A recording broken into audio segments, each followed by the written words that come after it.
on TV, but if you do it in the morning, I am crushing on you in even a very special way. But also, I would like to crush on women that have taken center stage in the world of politics and are doing so much good work. I mean, look at the political scene here in Uganda. You'll find that our Speaker of Parliament is a woman, then the IGG is a woman, the Vice President who is a woman, and the Prime Minister, to mention but a few. So women that are making it happen, doing great work in male-dominated spaces. I crush on you today, especially the women in the media and also the women in politics. But speaking about politics, there is updates on the case of retired Colonel Dr. Kizza Besigye. The High Court is set today to hear an application seeking orders to compel the government to unconditionally release the four-time presidential candidate Dr. Besigye and his aide Haj Abed Lutale. Then on the 25th, the High Court is still scheduled to hear a case by Aaron Kizza, who says that he was denied his right to a fair trial when he was remanded, actually no, when he was sentenced to 9 months in prison over contempt of court. So a lot is happening on the political side, and still yesterday 5 people were arraigned in court over the protests that they were engaged in on Monday, the Free Besigye protest, and among these is Deputy Mayor Doreen Nyanjura. So on the line of politics, that's what is going on, but there is so much more coming from that end and other places within the news realm here in the country and also on the international scene. But let me first check on my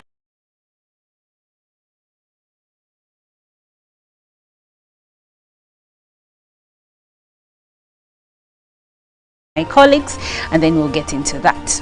Good morning, Jera. Good morning, Olive. How are you? I am well. I am doing fantastic. I'm doing okay. Nice. I hope you're doing well as well. I am. Okay.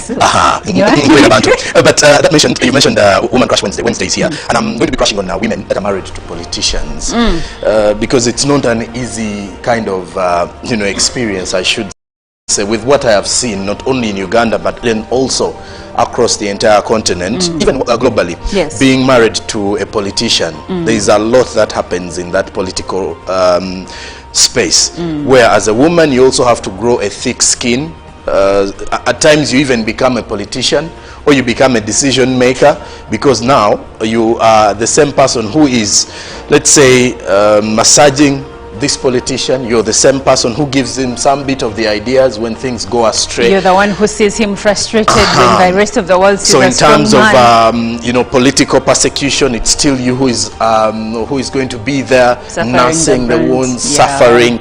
So to all the women, regardless of any political affiliations, and you are married or are engaged to a political leader in this country, we crush on you. I personally crush on you today.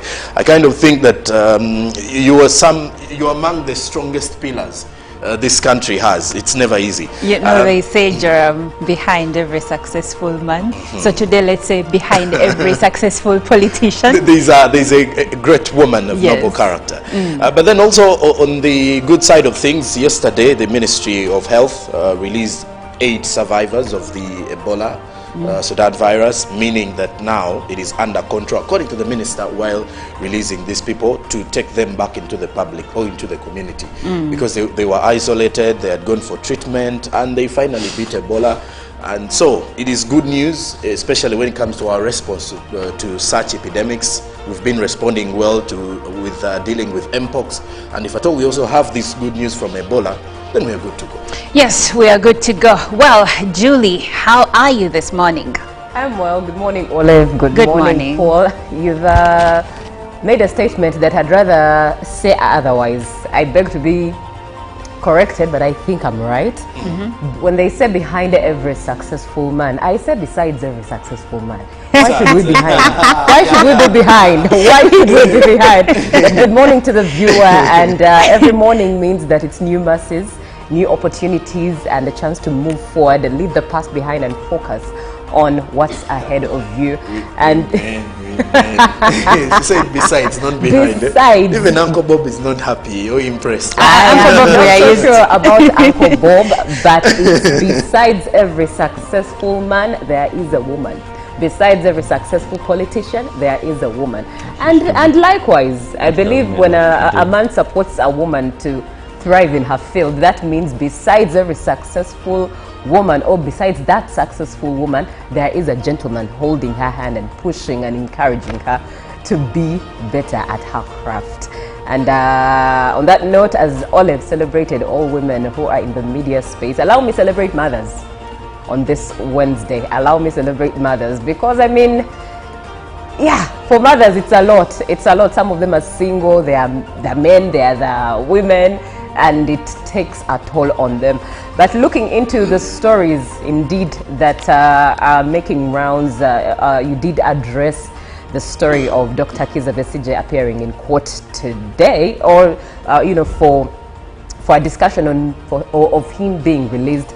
And it's interesting that the president of Uganda suggested that instead of him fighting for his release, how about you fight for his immediate trial? And this case has brought out a lot of interesting cases. While you're still struggling to wrest from one and understand the other, then you hear something that even in Kenya, you know, the amnesty and all core signatories are marching to the Ugandan High Commission and the Parliament of Kenya to fight for the release of Dr. Kizza Besigye. Then you at least hear that Ingrid Turinawe, Nyanjura were also arrested in regards to the fight for the freedom of, for the release of Dr. Kizza Besigye. So a lot is going on, but also our ears are on the ground as well as our eyes to keep you updated on what happens as it happens in real time.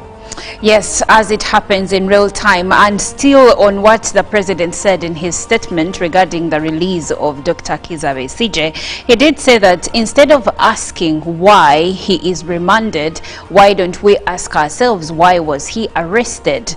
And he said in as much as people need to be free, there has to be justice served and Ugandans protected.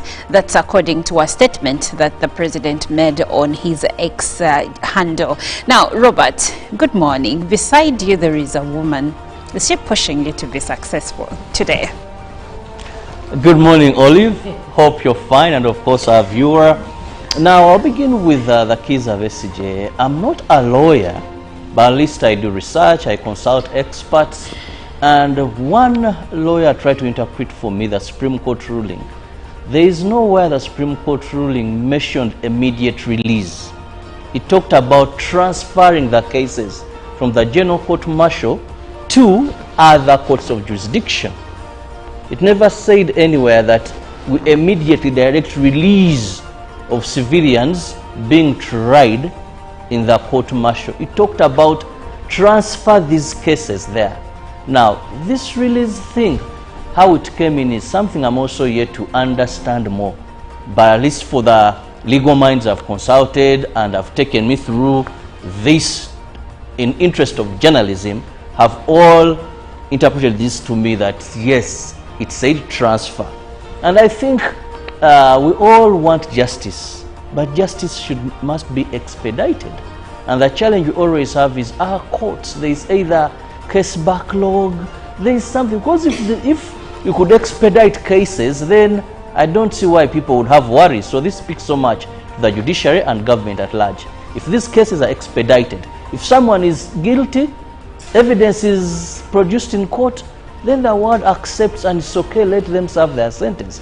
If someone is innocent, let them move out.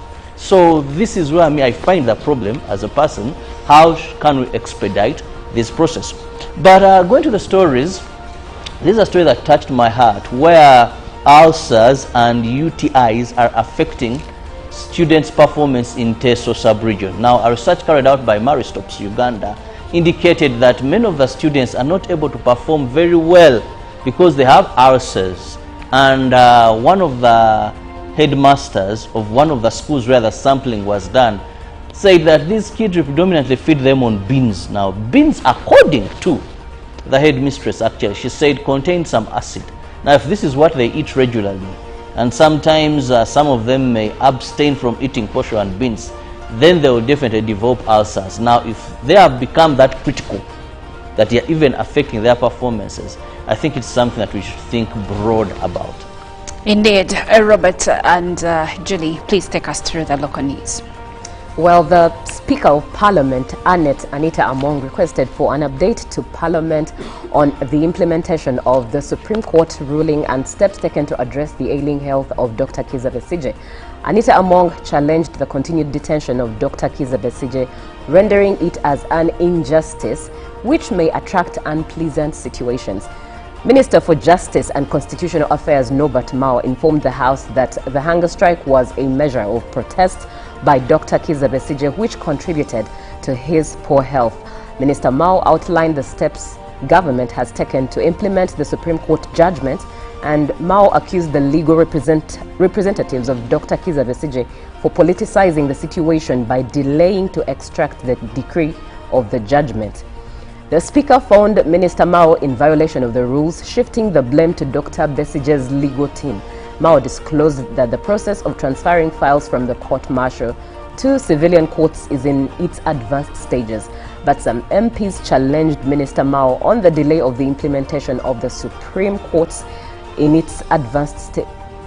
Pardon me, but some MPs did challenge Minister Mao on the delay of the implementation of the Supreme Court judgment. And at this point, Minister Mao tried in vain to explain to the House the legality of the responsive actions of the government. The leader of opposition, Joel Senyonyi, disagreed with the statement of Minister Mao on the mode of files transfer. Minister of State for Internal Affairs, David Muhoozi, called for harmony within the existing legal framework, but in vain. He stated that Besigye's continued detention is illegal. The Speaker was forced to suspend the House for some minutes, identifying some key members to hold a separate meeting and build a consensus. The separate meeting resolved that ministers including Norbert Mao and David Muhoozi, Deputy Attorney General Jackson Kafuzi, and the Prime Minister follow up on the matter and report to the House. And by press time, the report by the selected members had not returned to inform the House on their resolution. Moving on, the Orthodox Pope and Patriarch of the Orthodox Church, Theodore II, arrived in Uganda for a 3-day visit.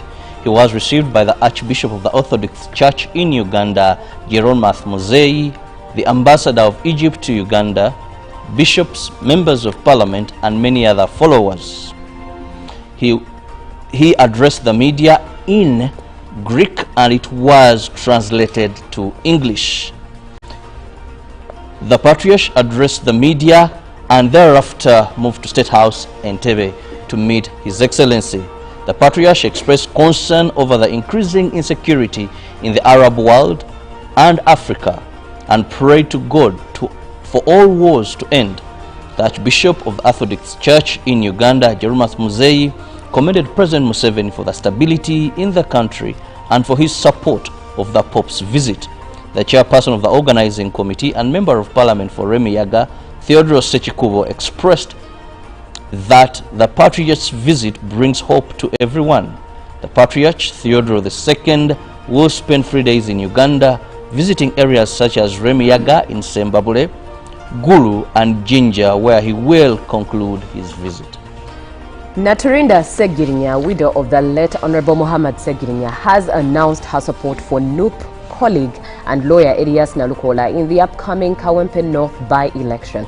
The announcement was made during a press conference held in Mbogo, Kawempe North, where some of Segirinya's other widows were also present. Naturinda stated that after realizing Nalukola's vision aligned with hers, she decided to join forces with him to secure a victory in the by-election.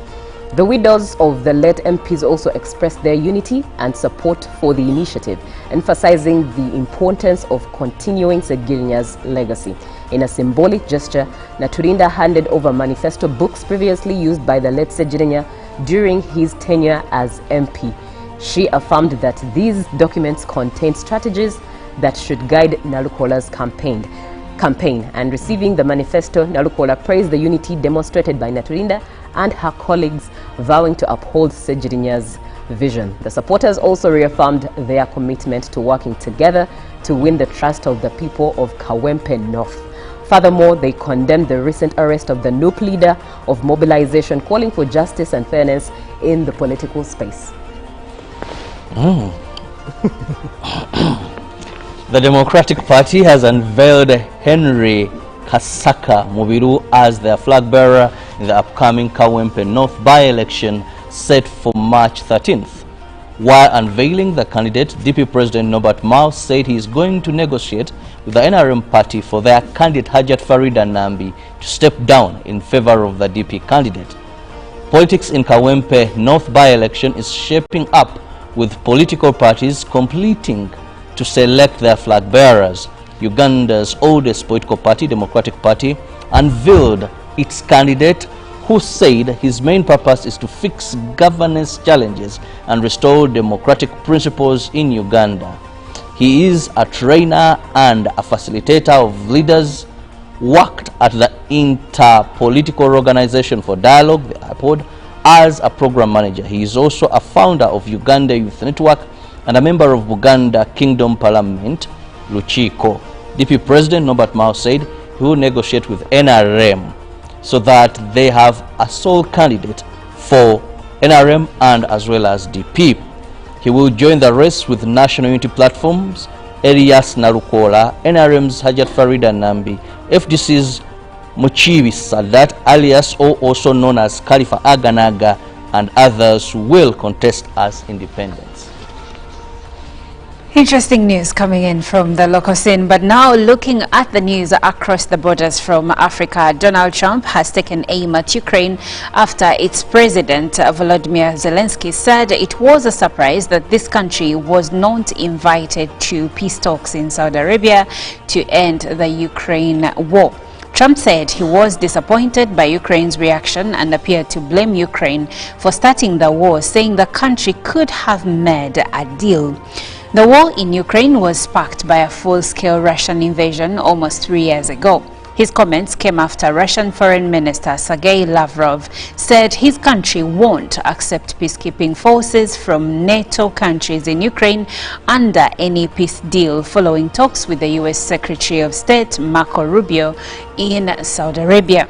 Russia and the U.S. said they had agreed to appoint teams to start negotiating the end of the war.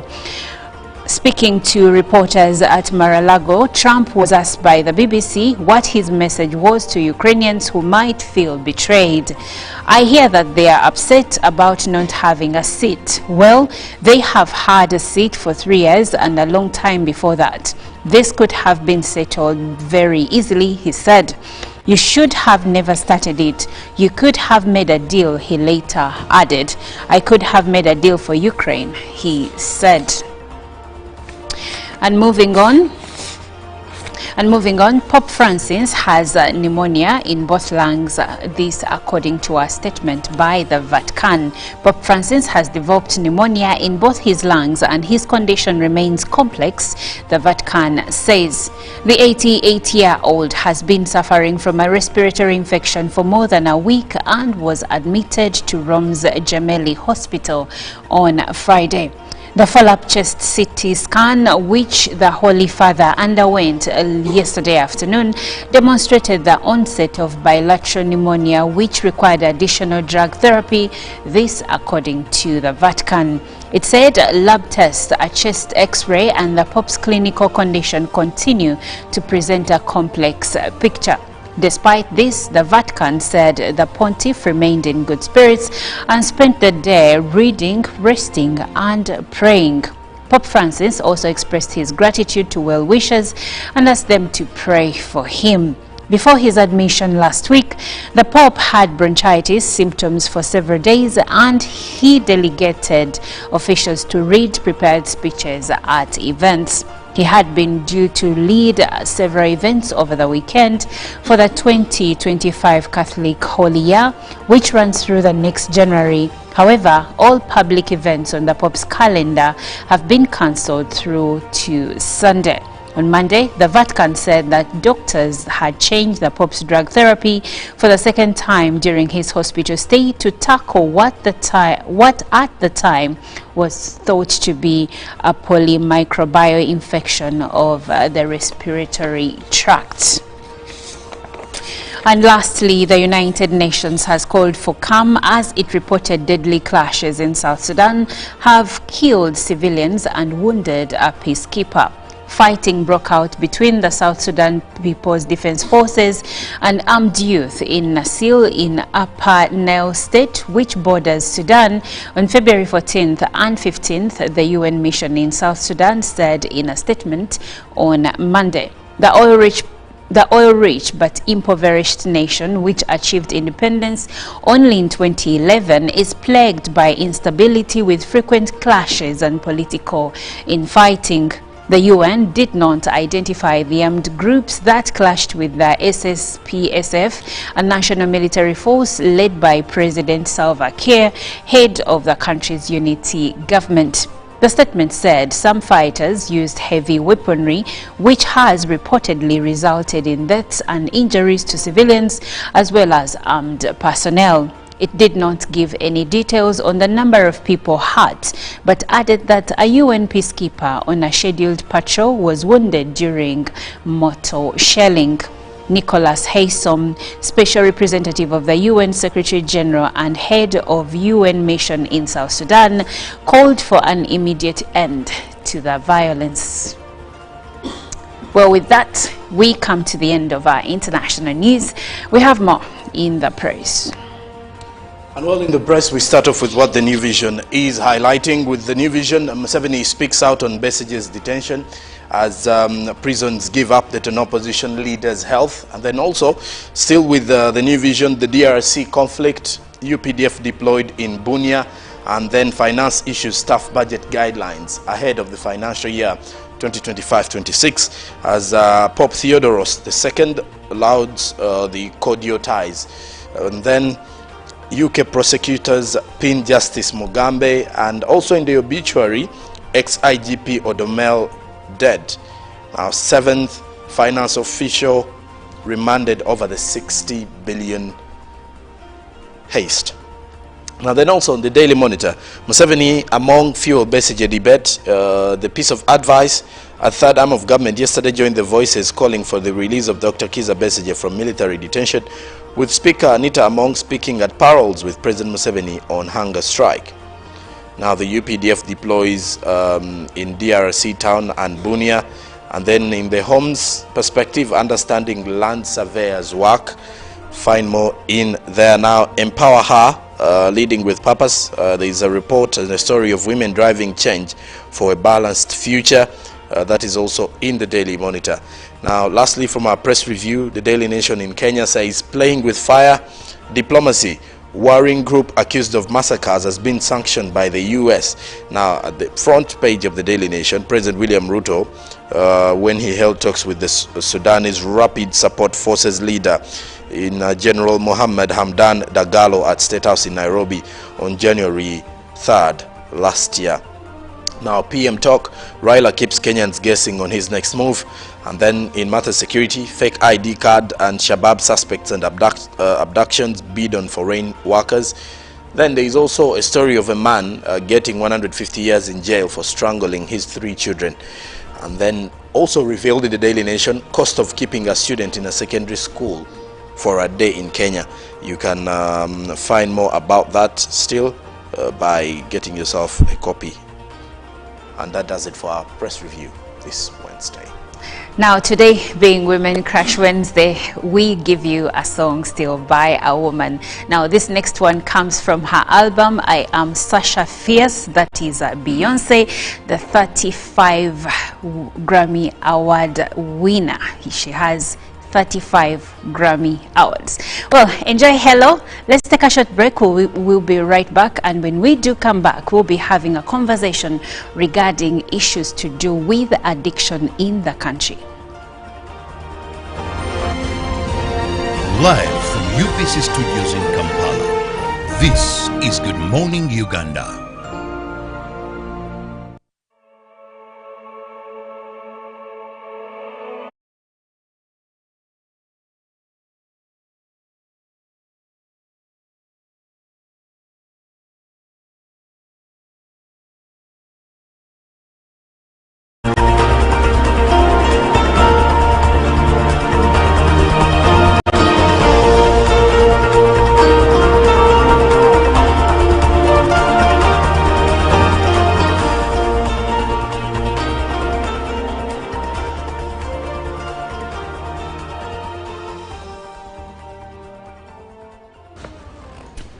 Welcome to Good Morning Uganda.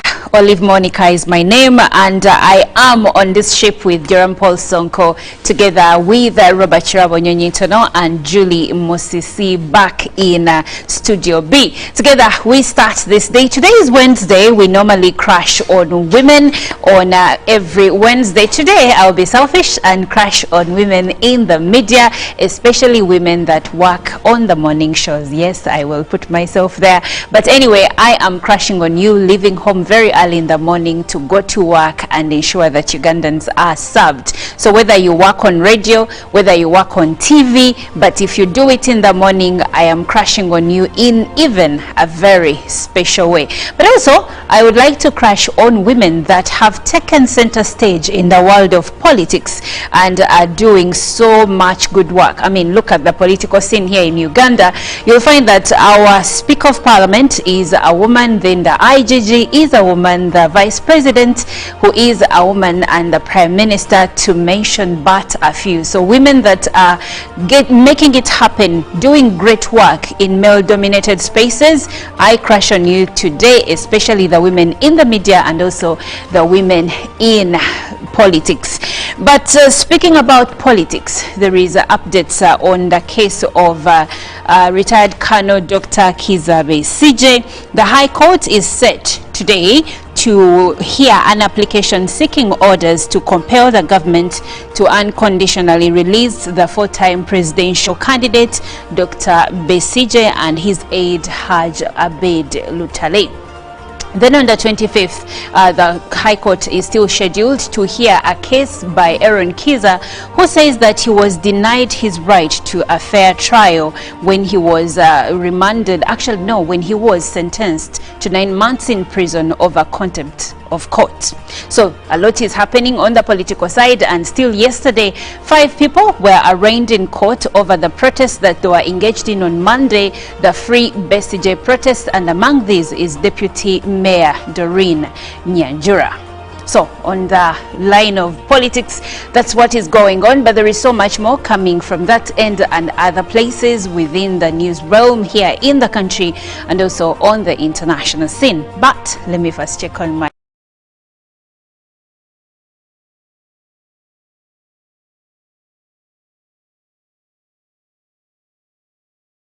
colleagues, and then we'll get into that. Good morning, Gerald. Good morning, Olive. How are you? I am well. I am doing fantastic. I am doing okay. Nice. I hope you're doing well as well. I am. Okay. You mentioned Woman Crush Wednesday. Wednesday is here, and I'm going to be crushing on women that are married to politicians because it's not an easy kind of experience, I should say, with what I have seen, not only in Uganda but then also across the entire continent, even globally. Yes. Being married to a politician, there is a lot that happens in that political space, where as a woman you also have to grow a thick skin. At times you even become a politician or you become a decision maker, because now you are the same person who is, let's say, massaging this politician. You're the same person who gives him some bit of the ideas when things go astray. You're the one who sees him frustrated when the rest of the world sees so in terms of political persecution, it's still you who is going to be there, suffering nursing the wounds, suffering. So to all the women, regardless of any political affiliations, and you are married or are engaged to a political leader in this country, we crush on you. I personally crush on you today. I kind of think that you're among the strongest pillars this country has. It's never easy. They say, Jerome, behind every successful man. So today, let's say behind every successful politician, there's a great woman of noble character. But then also on the good side of things, yesterday the Ministry of Health released 8 survivors of the Ebola Sudan virus, meaning that now it is under control, according to the minister, while releasing these people to take them back into the public or into the community, because they were isolated, they had gone for treatment, and they finally beat Ebola. And so it is good news, especially when it comes to our response to such epidemics. We've been responding well with dealing with Mpox, and if at all we also have this good news from Ebola, then we are good to go. Yes, we are good to go. Well, Julie, how are you this morning? I'm well. Good morning, Olive. Good morning, Paul. You've made a statement that I'd rather say otherwise. I beg to be corrected, but I think I'm right. When they say behind every successful man, I say besides every successful man. Why should we be behind? Why should we be behind? Why should we be behind? Good morning to the viewer, and every morning means that it's new mercies, new opportunities, and a chance to move forward and leave the past behind and focus on what's ahead of you. And she said besides, not behind. Besides. Even Uncle Bob is not happy or impressed. I'm not so sure about Uncle Bob, but it's besides every successful man, there is a woman. Besides every successful politician, there is a woman. And likewise, I believe when a man supports a woman to thrive in her field, that means besides every successful woman, or besides that successful woman, there is a gentleman holding her hand and pushing and encouraging her to be better at her craft. And on that note, as Olive celebrated all women who are in the media space, allow me celebrate mothers on this Wednesday. Allow me celebrate mothers, because I mean, yeah, for mothers it's a lot. It's a lot. Some of them are single, they are the men, they are the women, and it takes a toll on them. But looking into the stories indeed that are making rounds, you did address the story of Dr. Kizza Besigye appearing in court today, or you know, for a discussion on of him being released. And it's interesting that the president of Uganda suggested that instead of him fighting for his release, how about you fight for his immediate trial? And this case has brought out a lot of interesting cases. While you're still struggling to rest from one and understand the other, then you hear something that even in Kenya, you know, the amnesty and all court signatories are marching to the Ugandan High Commission and the Parliament of Kenya to fight for the release of Dr. Kizza Besigye. Then you at least hear that Ingrid Turinawe, Nyanjura were also arrested in regards to the fight for the freedom of, for the release of Dr. Kizza Besigye. So a lot is going on, but also our ears are on the ground as well as our eyes to keep you updated on what happens as it happens in real time. Yes, as it happens in real time. And still on what the president said in his statement regarding the release of Dr. Kizza Besigye, he did say that instead of asking why he is remanded, why don't we ask ourselves why was he arrested? And he said in as much as people need to be free, there has to be justice served and Ugandans protected. That's according to a statement that the president made on his X handle. Now, Robert, good morning. Beside you, there is a woman. Is she pushing you to be successful today? Good morning, Olive. Hope you're fine, and of course our viewer. Now, I'll begin with the Kizza Besigye. I'm not a lawyer, but at least I do research, I consult experts, and one lawyer tried to interpret for me the Supreme Court ruling. There is nowhere the Supreme Court ruling mentioned immediate release. It talked about transferring the cases from the General Court Martial to other courts of jurisdiction. It never said anywhere that we immediately direct release of civilians being tried in the court martial. It talked about transfer these cases there. Now, this release thing, how it came in is something I'm also yet to understand more. But at least for the legal minds I've consulted and have taken me through this in interest of journalism, have all interpreted this to me that yes, it said transfer. And I think we all want justice, but justice must be expedited. And the challenge we always have is our courts. There is either case backlog, there is something, because if you could expedite cases, then I don't see why people would have worries. So this speaks so much to the judiciary and government at large. If these cases are expedited, if someone is guilty, evidence is produced in court, then the world accepts and it's okay, let them serve their sentence. If someone is innocent, let them move out. So this is where I find the problem as a person. How can we expedite this process? But going to the stories, this is a story that touched my heart, where ulcers and UTIs are affecting students' performance in Teso sub-region. Now, a research carried out by Maristops Uganda indicated that many of the students are not able to perform very well because they have ulcers. And one of the headmasters of one of the schools where the sampling was done said that these kids predominantly feed them on beans. Now, beans, according to the headmistress, actually, she said, contain some acid. Now, if this is what they eat regularly, and sometimes some of them may abstain from eating posho and beans, then they will definitely develop ulcers. Now, if they have become that critical, that they are even affecting their performances, I think it's something that we should think broad about. Indeed. Robert and Julie, please take us through the local news. Well, the Speaker of Parliament, Anita Among, requested for an update to Parliament on the implementation of the Supreme Court ruling and steps taken to address the ailing health of Dr. Kizza Besigye. Anita Among challenged the continued detention of Dr. Kizza Besigye, rendering it as an injustice which may attract unpleasant situations. Minister for Justice and Constitutional Affairs Norbert Mao informed the House that the hunger strike was a measure of protest by Dr. Kizza Besigye, which contributed to his poor health. Minister Mao outlined the steps government has taken to implement the Supreme Court judgment, and Mao accused the legal representatives of Dr. Kizza Besigye for politicizing the situation by delaying to extract the decree of the judgment.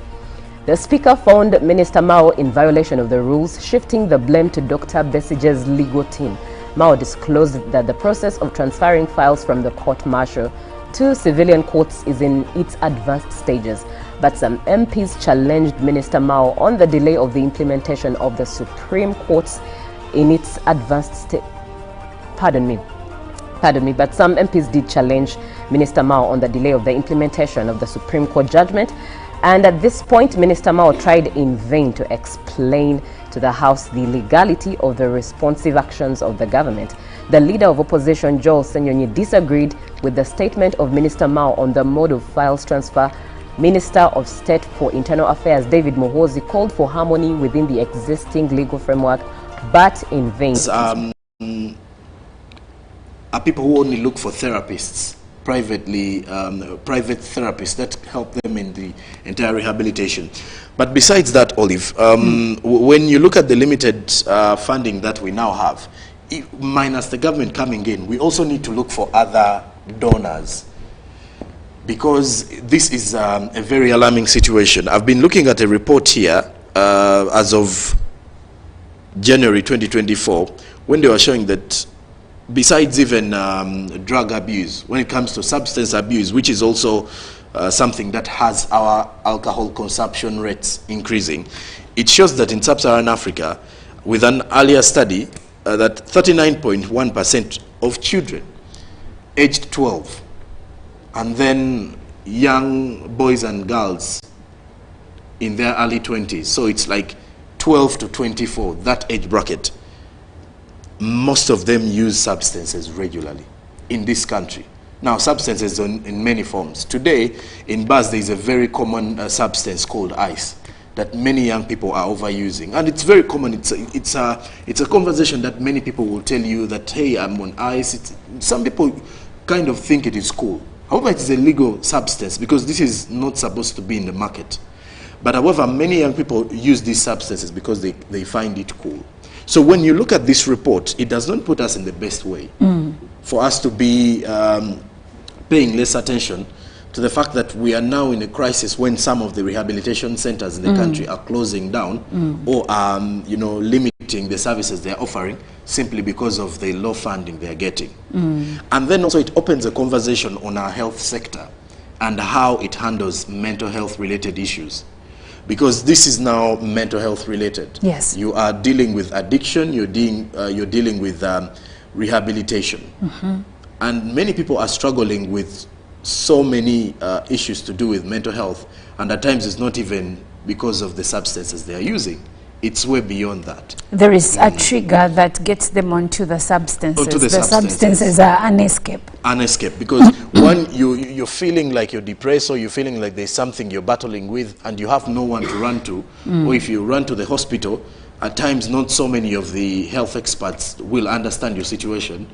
Then at times, many will find refuge in some of these substances. They kind of feel every time they take them, they feel better. They feel like they're running away from the realities of this world. Wow. Now, Robert, in your perspective, what would you say is the leading cause of the increasing usage of substances, drugs, alcohol, to mention but a few, by the youth? Because reports indicate that when you go to, let's say, Butabika Hospital, 70% of their patients are the youth.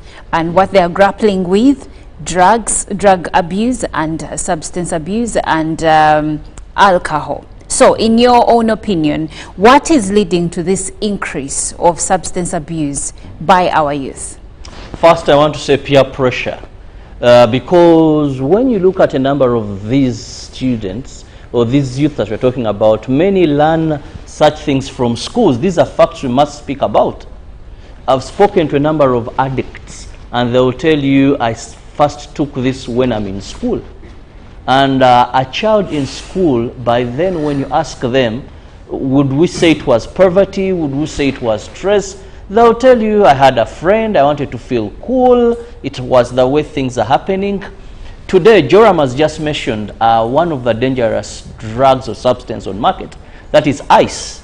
Now, many young people today who are taking ice, you ask them, it may not be some of them, it's not the stress we are talking about, but it's the group. You know, you want to feel cool, you're moving with these people, seeing them having lighters, having bulbs like bottles, and they're taking ice and they're telling you, you feel very cool. You go to a number of bars. Shisha may not be one of those substances, but sometimes some mix it in a way. Now, when you look at these young girls, they will tell you, I love to see the puff in the sky. But as you're taking that, some people today are adding in something. And they will tell you, the other but there is something they add in. That is a substance, an extra substance. So first is peer pressure. Now, two, we must accept also absentee parents and child upbringing. That today we must agree that a number of parents are providers and not parents. Some absentee parents, we are so stuck with doing what we need, what we think we should be doing, but being absent in the children's lives. So these kids, certain problems come up developing in their lives, and their solace is in their peers who tell them that this is where I find solace. I find it when I take this drug, when I take this substance, I relax, please try it. Then also, we have a challenge that we have weak border points. Away from what is grown here, that some of these dangerous substances that are causing the huge numbers you find in Butabika are entering through our borders. People are bringing in ice. Ice is not made here. People are bringing in cocaine and all those that you can talk about into this country. Some will take a route. I was speaking to some of the officers and they're telling us that some that South Africa lane, then you find those that come in also from South America, they're all landing here. And also another issue is the weak laws we have in place. Let me bring this to your attention, Olive, team and the Ugandans watching us.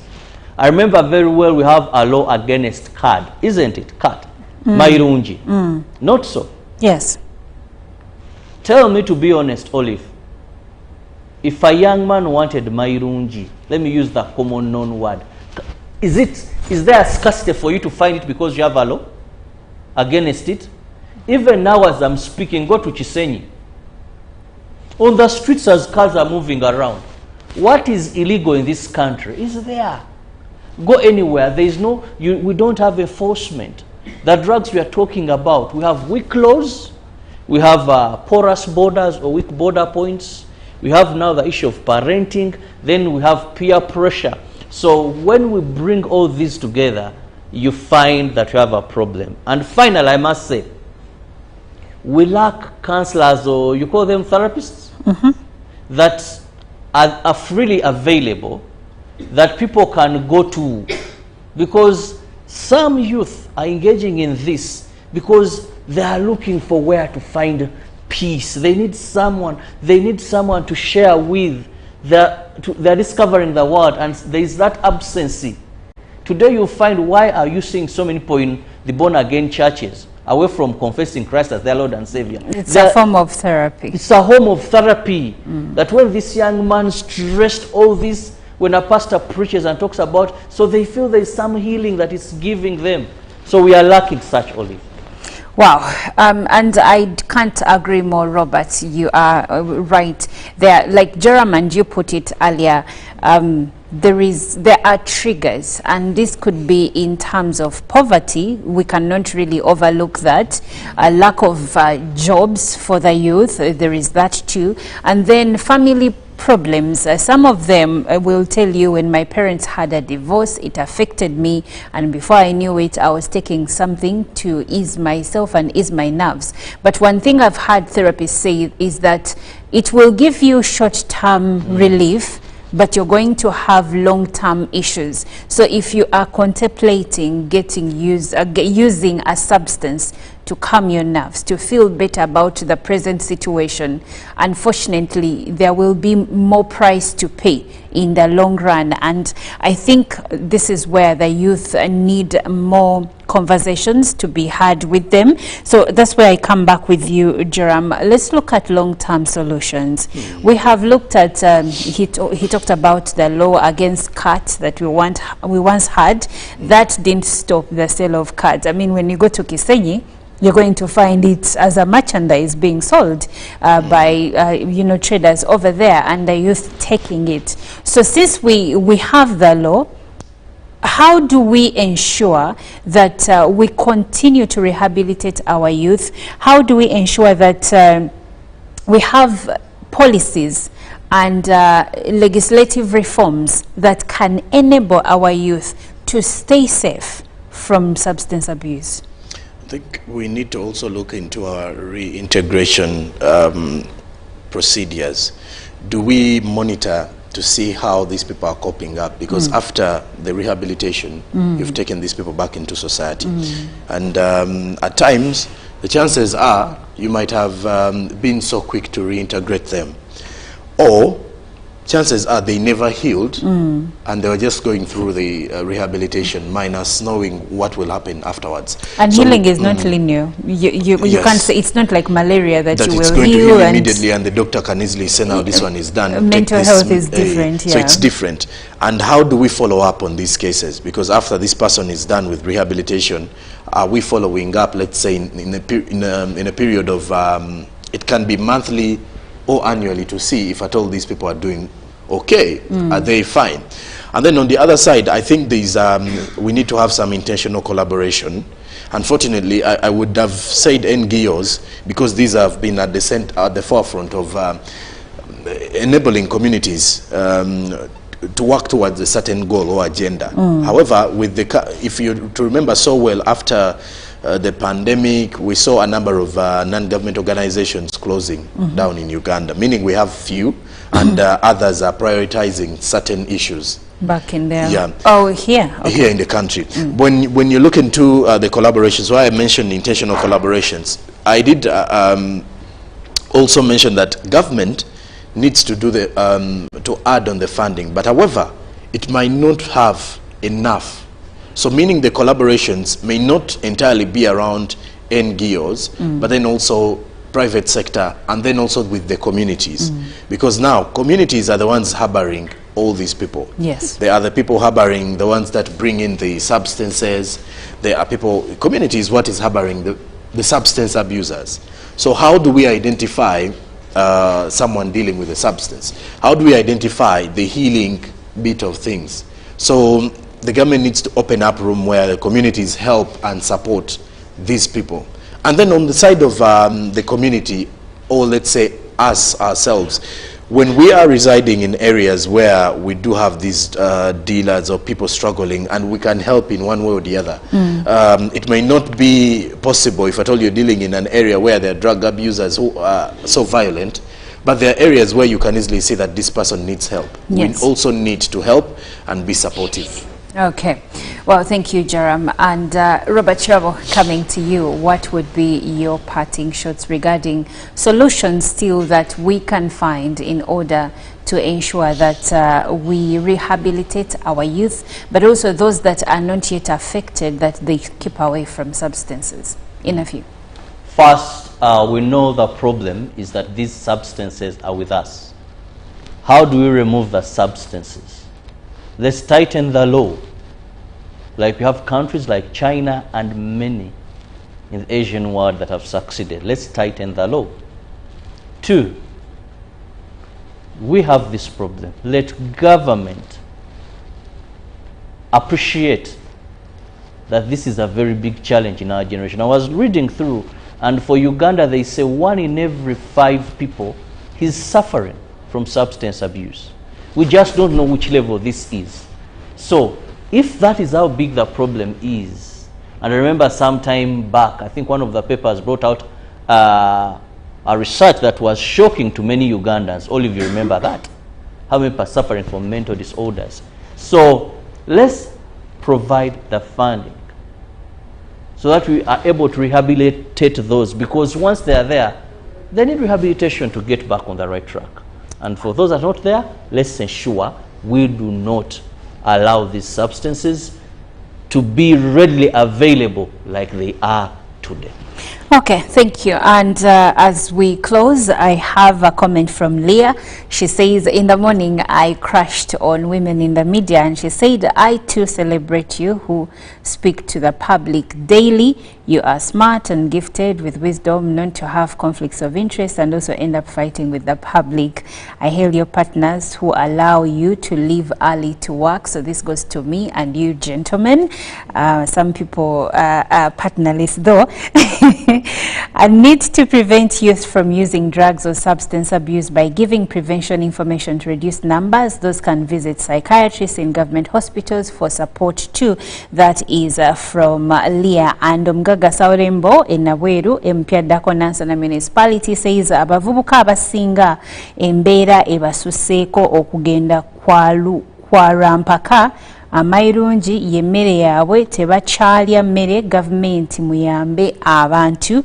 That is from Omgaga Sarembo. And lastly, Ankunda says, good morning, thanks for the show. I think the problem of drugs in our communities is also implemented by enforcement, especially our police who are working with drug. Ankunda. Well, I will end here. We will take a short break. Up next is Good Morning Uganda Tourism Express with Zakia Lucky.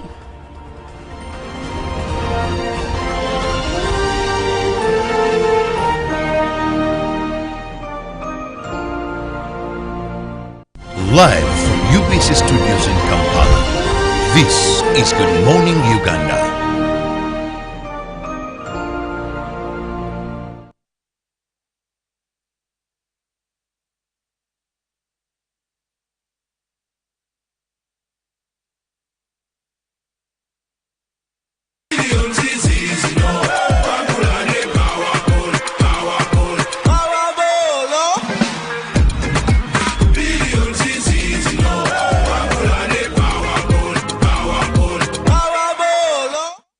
Live from UBC Studios in Kampala, this is Good Morning Uganda.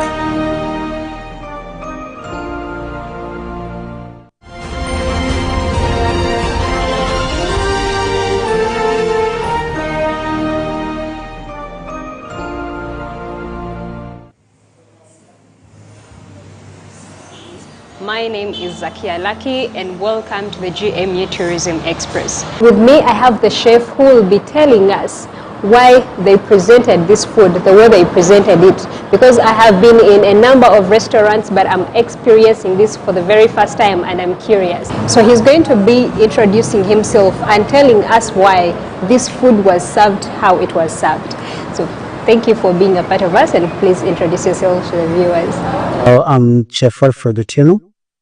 Yes, I'm working here at Mofis, Churrasco. For how long have you been in this industry? Because with how this was presented, there was so much expertise in it. Basically, I've been in this industry for 6 years. 6 years. and everything seemed so perfect. I liked how beef was presented to me, and I'm wondering, why was it presented to me that way? There is no big deal. It's not a formula. Okay. Yeah. Yeah. This is how we do it in a Brazilian concept. This is a Brazilian concept. Okay. Brazilian concept. Yes. Wow. So the Brazilian concept, we tend to present or serve the cuts. Okay. Direct from the fire in skewers. The same way they were coming in. Talking about the cuts, I experienced that. He asked me, do we have to cut it this way? All those were new words to me, and I just told him, okay, halfway. And I saw the way he slid the knife in it. I'm like, okay, amazing. Yes. That is very true because, meat has to be served in different degrees. Okay. Yeah. Like we have the medium rare. Okay. The medium to well, and then well done. Okay. I hope the pastor was serving you explained a bit to you. Yeah, so when you serve it in those portions or degrees like you called them, does the price matter with, if you give me a small portion, then I have to pay half the price? No. The price doesn't matter. Here we do what we call all you can eat for the same price. Okay. Yeah, all the 16 cuts. We do the 16 cuts. We call it all you can eat, just for the same price. So when anyone walks in here, you are guided by this card. You eat, when you feel you are a bit full, you can relax. You turn it red, relax. Yeah, you give your stomach time to settle. Then you start a bit. Yeah, I see you can manage Ugandans here. We've had complaints of I walk into a restaurant, they present to me food that is small portions. But if you can say I can eat as much as I want, this is the best, perfect place for Ugandan to eat at. Yes, just as I say, this is a Brazilian concept. We are doing a Brazilian concept. I think it's one of its kind, right? How it is the art of the city. Yes. Yeah. So what you are doing is different from the others. Of course. Yes. Yeah. Why is it like that? Why is it served and eaten in bits? Maybe I can give you a brief history of this Brazilian concept. In a region in Brazil, there was a man running a hotel. So one day, he was overwhelmed by the customers, to an extent that he now pushed all the meats with the pasadores to walk around the customers, since the customers were so many and the house was full. Then he realized this, so because the customers were so happy when they were getting all the cuts in bits, yeah, like the chicken, goat, lamb, meat, all those in bits, yeah, which the customers were happy. Now that was the birth of this Brazilian concept, whereby we present all the cuts in bits while giving the customer time to relax and enjoy his or her meat, yeah, as time goes. As we introduce the different cuts and varieties. Okay. Yes. So that's what we do. Okay, I'm experiencing this for the first time. You gave a story behind this man. Is he the one who introduced it, or it is a Brazilian thing that was there? Is it part of the culture? Actually, this is a Brazilian culture. Okay. That's why it's called a Brazilian steakhouse. Okay. And what we are doing, we're doing a Brazilian concept. So it was gotten from Brazil. And this culture is so popular and common in most parts of Brazil, America, and most Portuguese-speaking nations. Yes. So what are some of the feedbacks that you've gotten from people that are not from Brazil having to experience this particular thing? They love it. They love it. They love it, being that it's something that has never been seen around. Yeah. People are used to ordering few things, but this is something unique. They like it. The feedback has been so overwhelming. Yes. The reason why we present it in different degrees as per your preference.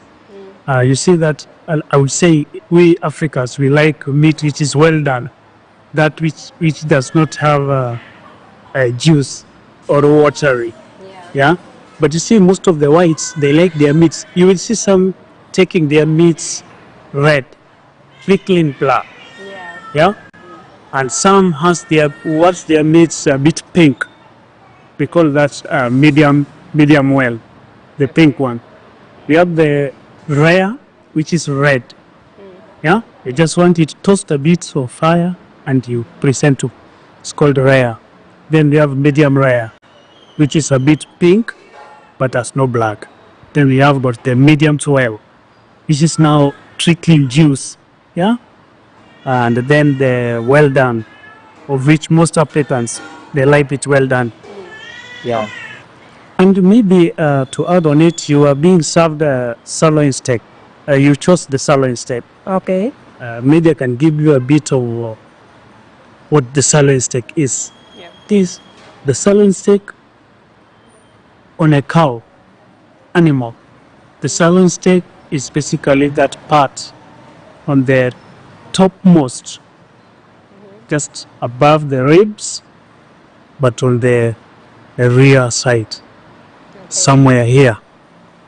Yeah, that's where you have the sirloin steak. In a British and African language, we call it the sirloin steak, which is basically from the middle part of the animal. Yeah, it's very tender and has got some fat. Most people who knows meat, they would say, give us the sirloin steak, the picanha, and the top sirloin. And actually, where we have the sirloin steak also give us some other beef cuts, like the top sirloin and the T-bone. Yeah, and very tasty. Yeah, so as it rotates on fire, as we roast it, the fat layer on it nails a bit, giving it that sweet aroma and the taste. It's one of the best cuts so far. Okay, personally me, when I first entered into this industry, I tend to love the Brazilian cuisine. Okay. So I went ahead and concentrated on Brazilian barbecue, whereby we have the Brazilian way of doing meat, mostly the grilling of meat. Yeah, so I liked it right from cutting them into proportions needed and doing the marination, those which require to be marinated. Okay. And that's what I do. Maybe if you have any closing remarks. What I would say, actually, for those who have been here, they have a testimony. It's quite different from what they are used to. Yes. Yeah, because even if there are some other restaurants doing the same concept, I don't think they are doing it the way we are doing it. Okay. Yeah. Just like we have in our list, they are doing 16 cuts. We are strict to that, whereby we don't give like 1 to 9 or 1 and then we overcharge from the rest. The price is fixed on the 16 cuts we have. Yeah, so making it different. And the way it is done is totally different. Yeah. Interesting. You make it a point to come and experience the Brazilian cuts, the 16 cuts. This style is just one of its kind. One of its kind. Yes. So make it a point and come through, have this experience, and feel free to also engage and tell us what you think with us on your social media platforms. And yes, until we catch you next time. Thank you.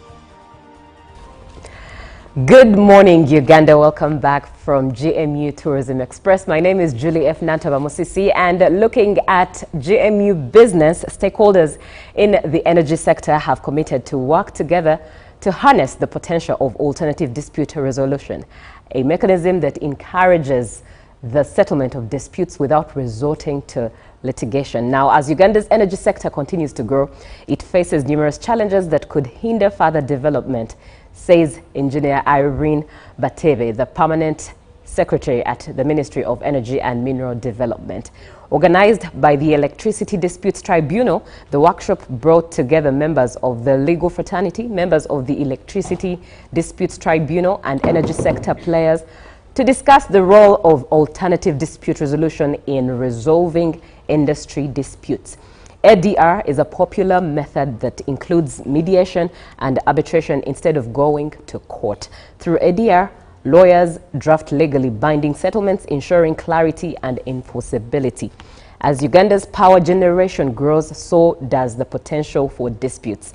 Dennis Kagwa, the Human Resource Manager at the Ministry of Energy and Mineral Development, concurs with ADR capacity to resolve disputes amicably, fast and affordably.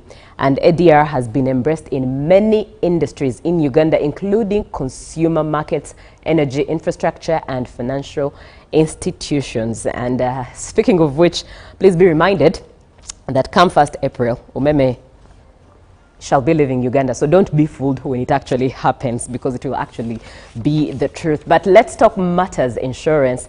Uganda's insurance industry has recorded moderate growth in business expansion, but still has low penetration. And this is attributed to lack of trust and confidence in the insurance industry, resulting from non-settlement claims that constitute one of the biggest challenges of the industry. To mitigate the above lacuna, the insurance company of East Africa is running a campaign dubbed What's Your Plan? According to Daniel Cairo, head of business development at marketing, revealed that the campaign targets to address customers' needs and craft wider holistic solutions that impact on every stage in a life journey. And speaking during an event dubbed What's Your Plan? By the insurance company of East Africa, Daniel Cairo, the head of business development and marketing, said that the initiative is designed to empower individuals, families, and businesses to take control of their finances. He emphasized that the public needs to embrace insurance and investment in the current era where financial literacy is essential. Protazio Sande, Director Planning, Market Research and Development at the Insurance Regulatory Authority, says Fanscope survey on the uptake of the population puts 5.2% of adult Ugandans having at least an insurance cover, which is a small number. He added that information portrayed in the public insurance does not pay is not true. And the recent data from Insurance Regulatory Authority in Uganda shows that the insurance total gross written premium for the first half of 2024 registered a 12.65% increase compared to 2023, indicating a significant contribution to the GDP. Indeed, it's so true.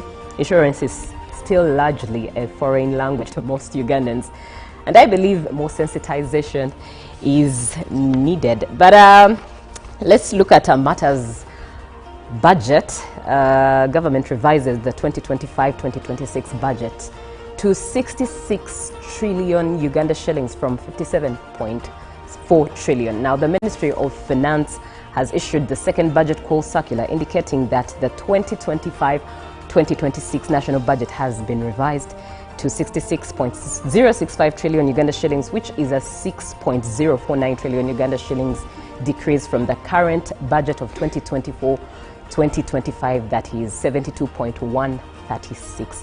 Issued by Secretary to Treasury Ramadan Gobi on the 13th of February 2025 to all accounting officers, the circular indicates that of the resource envelope, Uganda Revenue Authority is expected to collect taxes to a tune of 35.693 trillion Uganda shillings to finance the budget, up from 32.097 trillion Uganda shillings. And the tax body is expected to collect that in the year 2024-2025, while the rest of the funds will be raised through both domestic and external borrowing. And according to the budget call circular, the growth strategy for the financial year 2025-2026, it's designed to shift Uganda's economic growth path to a higher trajectory, with the goal to grow the size of the economy to 500 billion US dollars by 2040 from 59 billion US dollars projected in June 2025. This will be achieved through focused and prioritized interventions in agro-industrialization, tourism development, mineral-based industrial development, including oil and gas, science, technology, innovation, including ICT and creative art, knowledge economy. The breakdown indicates the resources to be raised through domestic revenue are to a tune of 35.692 trillion up from 32.097 trillion approved in the 2024-25 budget, while support is also expected to drop from the current projections of 1.393 trillion to merely 26.6 billion. Government intends to knock on doors for some local commercial banks to borrow 9.215 trillion, which is an increment from 968 trillion in borrowing from external lenders, and it's also set to increase to 11.191 trillion in 2025-26, up from 9 trillion 583 Uganda shillings in 2024-25. The payment of Uganda's debt is projected to command the lion's share of the budget after government allocated 9.641 trillion Uganda shillings for domestic debt refinancing from 12.021 trillion available in the current budget of 2024-25, while additional 4.287 trillion has been allocated for external debt amortization, up from 3.149 trillion in the current budget of 2024-25. Remember, it's important that you are acquainted with matters budget, because as a Ugandan, you are the taxpayer. And that's it from Good Morning Uganda Business. Good Morning Uganda does continue, and lots of great conversation that impacts you and inspires you as a Ugandan is coming your way.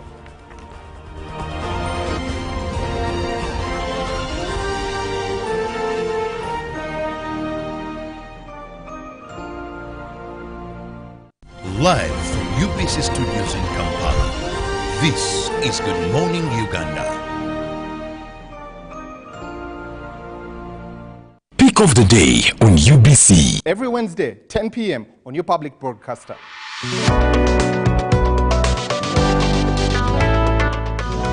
Was brought to you by... I'll call you every day, yeah, yo, baby, don't know. You can now get all the Chibuzi out with MTN voice bundles. Call all networks. Kubei Dondoro. Buy a 25-minute voice bundle for only 1,000. Or buy any daily voice bundle of your choice. Dial *100 *21 hash and select daily, or use the My MTN app. When we talk together, we are unstoppable.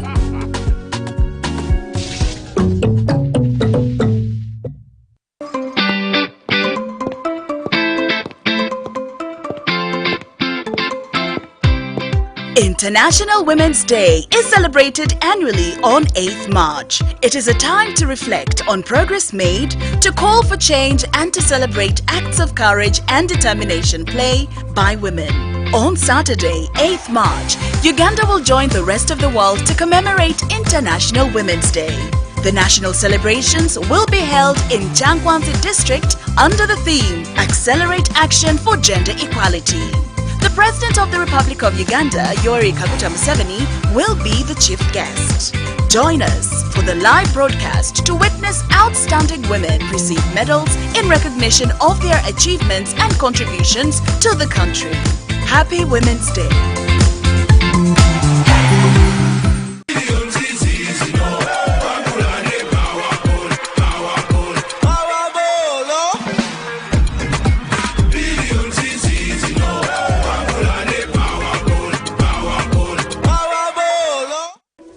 In a nation hungry for truth, a world where every story matters, there exists a beacon of trust and reliability.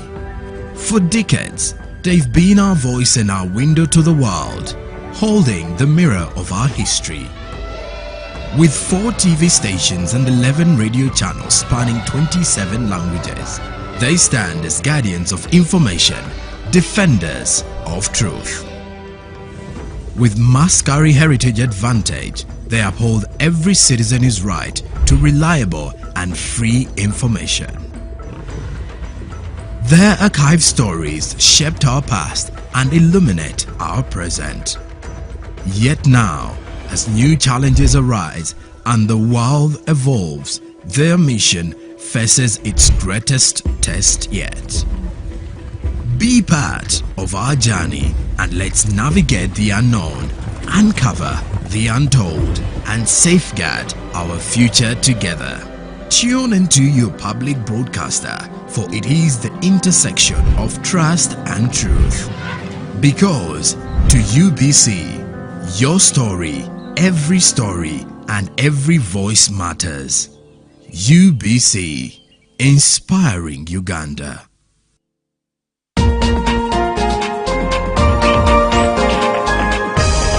We're going to be talking about farming, but it's not me that's going to do that. My name is Hava K. Luanga. My name is Larry Charles K. Let's go! Mixed farm is a type of farming that involves growing crops and raising livestock. This is the spice garden and for the vegetables. My first favorite spice has to be black pepper.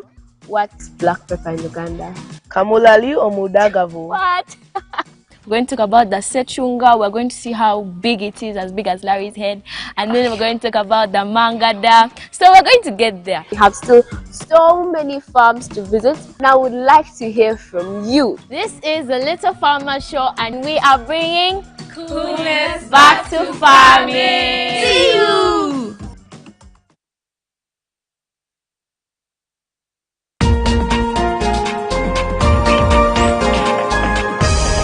Coming soon on UBC. Are you ready to take your fitness journey to the next level? Join the Sweat Squad by Sion. Coming soon to UBC TV. With expert guidance, cutting-edge workouts, and a supportive community.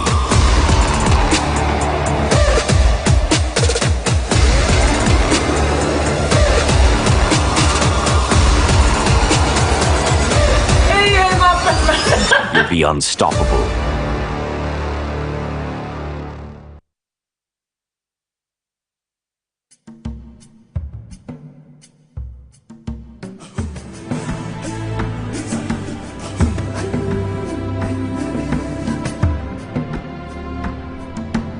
Welcome to Good Morning Uganda, your go-to morning show to kickstart your day with all the latest updates.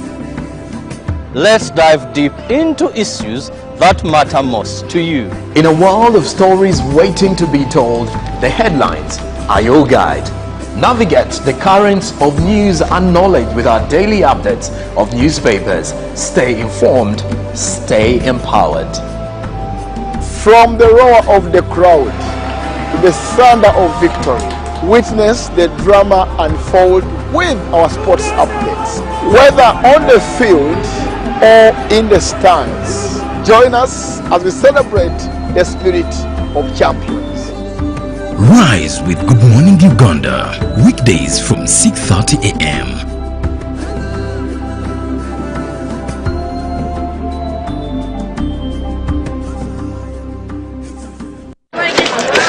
Junko. Yo. Check the shopping, man. What's your secret? Haven't you heard of the Parish Development Model PDM? Yes, I did, but I thought it was just a talk. No, it is real.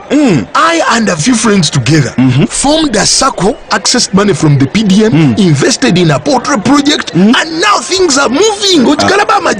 Junko, I thought I was one of your friends. You are. But you left me behind. I didn't leave you in poverty. What you do? Just visit your LC2 chairperson and your parish chief, and start the process of economic transformation. Just like that. The parish development model is an initiative from the government of Uganda through the Ministry of Local Government, designed to transform all lives of Ugandans for the better. PDM, my parish, my development, my life.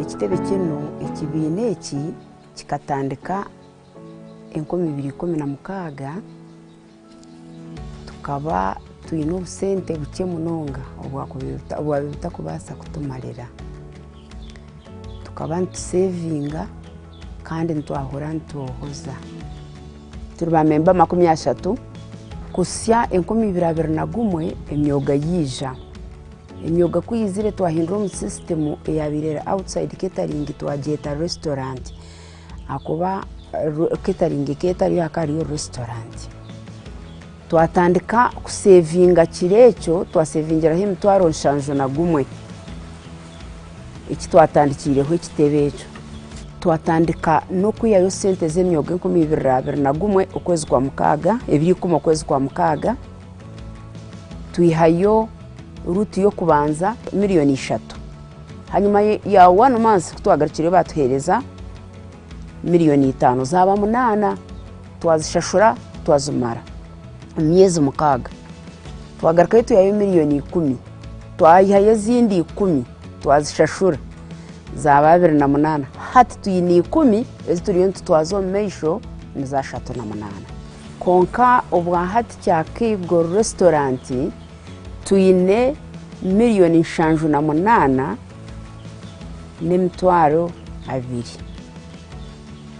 ezitwaye sevingire itwenka association tukuru kugira ngo tukozesize emyoga yonka ekashanga nitwe turi abakozi nitukora emyoga kuyizire tine magoba yatwongeserereza itwe twakora magoba go kugira ngo tugureho poroti twagigura twareba ngo kugura poroti tukombe kate kuja kututahiza juba nko kutwakubire tuyine business endijo twatunga entasi ya buri zoba tuyine hibiscus juice twakora wine twakora liquid soap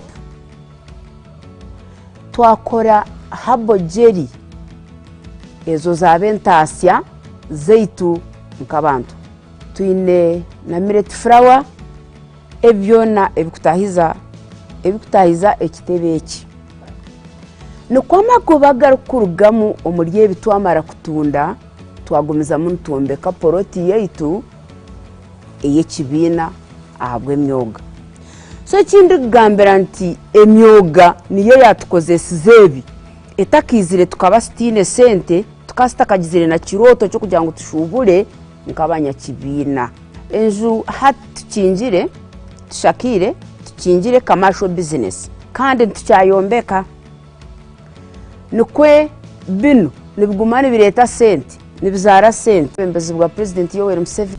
Live from UBC Studios in Kampala, this is Good Morning Uganda.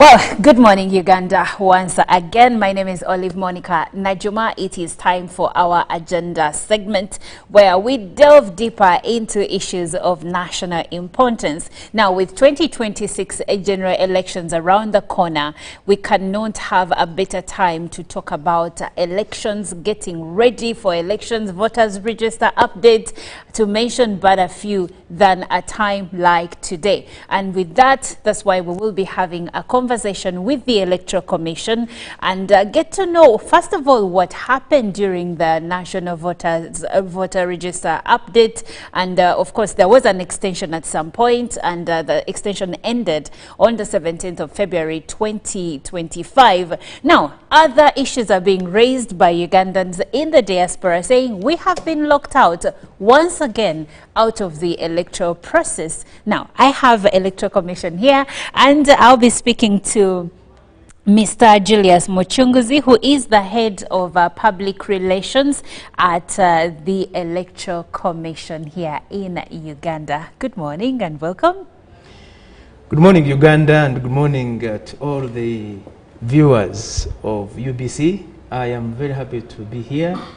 As you've said, my name is Julius Muchunguzi. It's always a pleasure to be on the national broadcaster, speaking to the people of Uganda. About national issues. About issues that matter to them.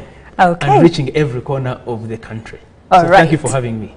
Okay, and yes, you will reach the corners of the country. Let's start with the voter register updates. You started, you had an ending in mind, then you had an extension, which also came to an end. How has been that entire process? So the Commission, as you know, announced and commenced the exercise of the general update of the National Voters Register on the 20th of January 2025. And the exercise started off quite well, but along the way there were some issues at the beginning that were addressed, and this exercise continued up to the 10th of February, as had initially been indicated that that would be the cutoff date. But from the beginning, when the exercise began, the Commission, and when I talk about the Commission, I'm talking about the chairperson, the deputy chairperson, and all the commissioners and the senior members of staff went in the field in the various regions that they superintend. The Commission is structured in such a way that each commissioner superintends a number of regions in the country. We have 12 electoral regions, and the Commission members were out there monitoring and providing support supervision of the entire exercise. And along the way, a number of issues were coming up, as was mentioned by the Commission at various engagements that they had with the public through the media. And it became evident from what the Commission itself observed in the field and the calls and appeals from the public, from stakeholders, that there was enthusiasm from the public for people to register as new voters and those to make transfers, and that by the close of the first phase, which was ending on the 10th of February, there was clear evidence that there was a need for the Commission to take a decision, and the Commission indeed took a decision to make the extension of 7 additional days, which started on the 11th of February and ended on the 17th of February. Which was this Monday. Which was this Monday. First of all, the Commission would like to thank Ugandans for showing the enthusiasm and commitment in this exercise, because the extension was evident that people actually wanted to come and, one, register as new voters, because that was the first critical point, objective of the update of the National Voters Register, to enable those people who are citizens of Uganda and they are 18 years and above to be able and have never registered as voters come up and get registered, be assigned polling stations. Secondly, it was evident that people who wished to make transfers from one polling location to another also still wanted to come and make those transfers. And thirdly, there were those students who were registered by NIRA and the Special Learners Program that had now turned 18 and now were able to come and register as voters and get assigned polling stations. And obviously there were all those that are already on the National Voters Register, the 18+ million Ugandans that voted in 2021, whose duty was simply to check their particulars that they are still correct, or go on the website of the Electoral Commission, put in their NIN numbers and check their particulars. So the 7 additional days showed, one, that people were still keen, and that by the close on Monday, the numbers had started dwindling, and it was evident that this additional 7 days provide an opportunity for the people to mop up and leave no one behind. What would you say to the contention that you extended the days because at the beginning of the registration update on the 20th of January that there was low turn-up by Ugandans, and some of the local leaders said that this was due to lack of sensitization. There were issues of machines not being present at the given time. So could there be credence to that argument? Obviously, as I've said, that the commission went in the field from day one to see how the exercise was going. And some of these issues were picked, especially on the kits that were few, and some of them were susceptible to some form of malfunctioning. And but the commission had teams, rapid response teams on the ground, whom we call troubleshooters, who would assist remotely or on the ground to assist the staff members wherever an issue of a kit arose.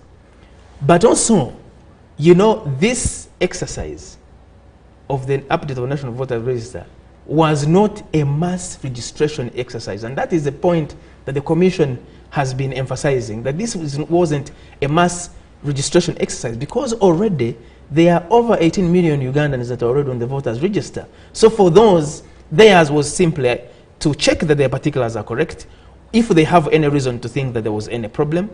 But the main focus was on registering new voters and enabling those who wish to transfer from one polling location to another. And thirdly, the students. So it was true that there were those initial challenges.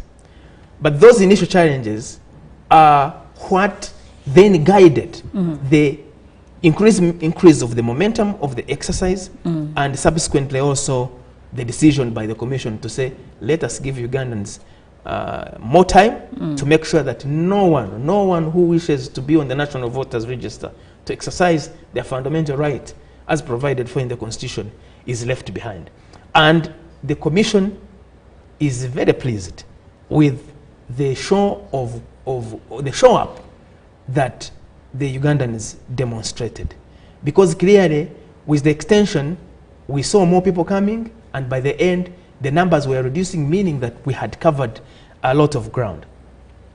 I should also mention that the extension also gave an opportunity to staff members who were working in the field to, one, address the challenges that had initially been met. Because the more you use the machine, the more you get used to fixing it whenever there is a problem. And so the initial challenges that were faced were much more addressed quickly in the extension phase. And it is at that point that the commission wishes, one, as I've said, to thank Ugandans for showing up, because they have shown that they have commitment to a democracy, to the building of a democracy. Number two, to thank all the stakeholders, the members of the public. You know, we would go to places and find members of the public whenever a machine needed to be charged, and maybe there was no power at the location where it was being operated. Just a member of the public would say, bring the machine, I will charge it from my shop, I'll charge it from my kiosk, I'll charge it from my home. And that really was a significant sign of Ugandans appreciating the point that the commission always makes, that a free, fair, credible, transparent election is a responsibility of all the key stakeholders. So we salute and thank the local leaders, the LOCs that were very key in this exercise. We thank religious leaders who came out and informed their people that please show up and register. We thank the media. The media played a very critical role, UBC and many other media platforms, because you helped send the message, because you talked about the issue of sensitization. We work through platforms like TV, radio, newspapers, digital platforms, but also the commission had staff on the ground called the parish supervisors, whose duties, parish supervisors, sub-county supervisors, district election administrators, whose duty was to make sure that they go on the ground and conduct sensitization where the rubber meets the tarmac, really, on the ground, talking to people in the villages and telling them that the kit is going to be here, the kit is going to be on this day, at this time. And those two, we salute them and we thank them, because they showed that level of commitment. And finally, the Commission appreciates its staff, the members of staff, the 12,000 plus staff that we recruited for this purpose, the temporary staff, and the rest of their staff, because during the exercise of the update of the National Voters Register, we've been saying that our teams have been operating in a team no sleep arrangement. No Monday, no Sunday, no Saturday, no weekend. Holiday. Monday to Monday, no public holiday. The Commission staff across the board have been on the ground, in the field, 8 a.m. to 6 p.m. daily to make sure that they enable Ugandans to be on the National Voters Register. Okay. Now, Mr. Mochunguzi, let's fast forward a bit. We'll come back to the voters register. Normally, when we have national elections, general elections, one of the key issues is voter buying. Is that the key, the statement, where we say, where there are allegations that voters were given money, voters, they bought them kilos of sugar, cooking oil, to mention but a few, for them to change their allegiance from one candidate to another candidate. Now, tell me about the event that happened in Kagadi and how that plays out in reducing allegations of that nature. Thank you very much, and I thank you for bringing that point of fast commercialization of our political processes and our elections that manifests itself in a number of cases in claims and allegations of voter bribery. It's called voter bribery. Yes. Now, yesterday, the 18th of February, the chairperson of the Electoral Commission, Justice Biabakama Simon, and the commissioner responsible for the Albertine region, Commissioner Karo Binamariu, and a number of staff from the commission were in Kagadi at Uganda Rural Development and Training Center. This is a center that trains young people in skills building, you know, machinery, bricklaying, bakery, you know, farming, agriculture, and a number of those. And you can see those pictures. That is the picture of the chairperson of the commission, Justice Biabakama Simon. That one is a picture of the chairperson with Dr. Musheshe. That one looks like me. And I think there's another one. Now, what we're looking at there were products of the students that have been trained in this center. And so the chairperson of the commission was in Kagadi at that institute, URDT, to officiate as a guest of honor at the graduation of 2,400 students. That young people really. A number of them finished P7 and S4, and they were being trained at this center in skills such as agriculture and farming, mechanics, construction, bricklaying, and garage mechanics. And the philosophy of this institute is that you teach, you learn, you work, you earn. So these 2,400 students that were graduated yesterday are part of a bigger program that has trained 70,000 young people within 20 districts in that Albertine region, from Mobende to Bulisa and to Chiriandongo and to all those places within the Albertine region. I'm curious to know. What was significant is this, in the message of the chairperson, that when young people, or people for that matter, ordinary citizens for that matter, when they earn, they are able, during elections, to ask questions about development, not questions of survival. I think that was a significant statement that was made, that people who are earning will not be saying that I'm thirsty, or are you going to pay my school fees, or are you going to come and help me to bury the dead in my community? But they'll be asking, as a leader, what are you going to do for us in health? What are you going to do for us in education? What are you going to do us in terms of roads? What are you going to do for us in terms of income generating activities? In terms of markets, finances, and what have you. That it will stop the cancer that the chairperson of the commission always refers to, and members of the commission always refer to, as the cancer of putting our elections on the market. That it is like you are buying and selling tomatoes on a mudala in a kiosk or in a market here downtown in Chikubo or in Owino, that people will come and give a voter 1,000 shillings in exchange of their vote. And people will be subjected to a situation like that because they lack dignity and because they are susceptible to being, bribed, if you want.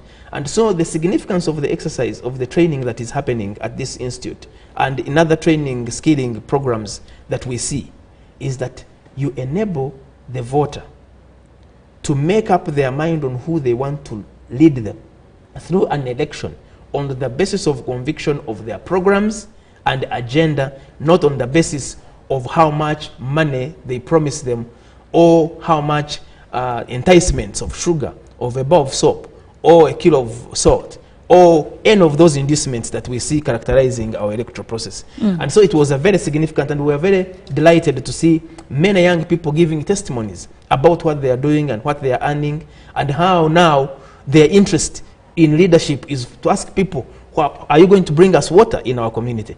Are you going to work on to make sure that you take our voices to government to ensure that the issues that need to be addressed by government are addressed and not subjecting themselves to being taken for a ride because somebody has come with a bag of money and is distributing it and saying, vote for me because I am going to buy you sugar or buy you soap. So that was, and that is the broader message. Kagadi was just an entry point that gave an opportunity to the Commission to emphasize the point that it has made since the beginning of this electoral roadmap. There are issues that the Commission has emphasized and put on the pedestal of its engagements. One is engagement with young people. So Kagadi case was part of the agenda of the Commission to reach out to young people because we know statistics have shown us that the young people, those below 30, are the majority. Yes. That Uganda is one of the youngest countries in Africa. That in Uganda we have many young people and a few old people just scattered around. And that therefore the future of the country is in the hands of young people. But the young people must be prepared and nurtured to play a positive and constructive role in the governance of the country, in the choice of the leaders that to make, and to make sure that they are not hijacked, abused, misled into engagements or activities that are criminal, that are unlawful, that are not consistent with the provisions of the law and the guidelines of the Electoral Commission. So the Commission has been making these travels across the country. I can just give you a few examples. The Deputy Chairperson, Hajat Aisha Rubega, was at Gaza High School, where she spoke to many young girls there about their roles, rights, and responsibilities. The other commissioners were in West Nile, at Dr. Bote College in Lira, that was in Lango, and then we were at Muvara Secondary School in Arua. The chairperson of the commission was in Naumari High School in Mbale. We started off with engagements at Makerere University. We were at Kabale University. So, and 2 weeks ago, actually last week, the chairperson was also in Masaka ahead of Terhesita and speaking to young people there. Because so the sensitization has been greatly done. Sensitization is ongoing. It has been done. A lot more needs to be done because the journey is still long, because this is something that we believe and the Commission believes that it must be done consistently and for a long haul. That's because right. We must invest in our young people because they are the present and they are also the future. Now, on that, hold that thought. Yes. What would you say to the argument that if young people are the ones that are going to take our country forward? Yes. Let's talk about nomination fees. Yes. Normally, many of them say they are too high Yes. for a young person Yes. that is interested, for instance, in the office of the president, Yes. and they want to contend and contest for the highest seat in government. But then they say because of the commercialization of our politics, they can't afford that. Yes. What would you say to that? So I think there's a valid point in there. And it speaks broadly, really, to the question of money in our elections. But we would not think, now, the nomination fees are fees that are determined by the law. Okay. And by the lawmakers. The Electoral Commission does not make laws. The Electoral Commission simply implements the laws that are passed down to us by Parliament, especially. And so, if a call for reduction of nomination fees was to be made, the right place and the right people are the representatives of the people.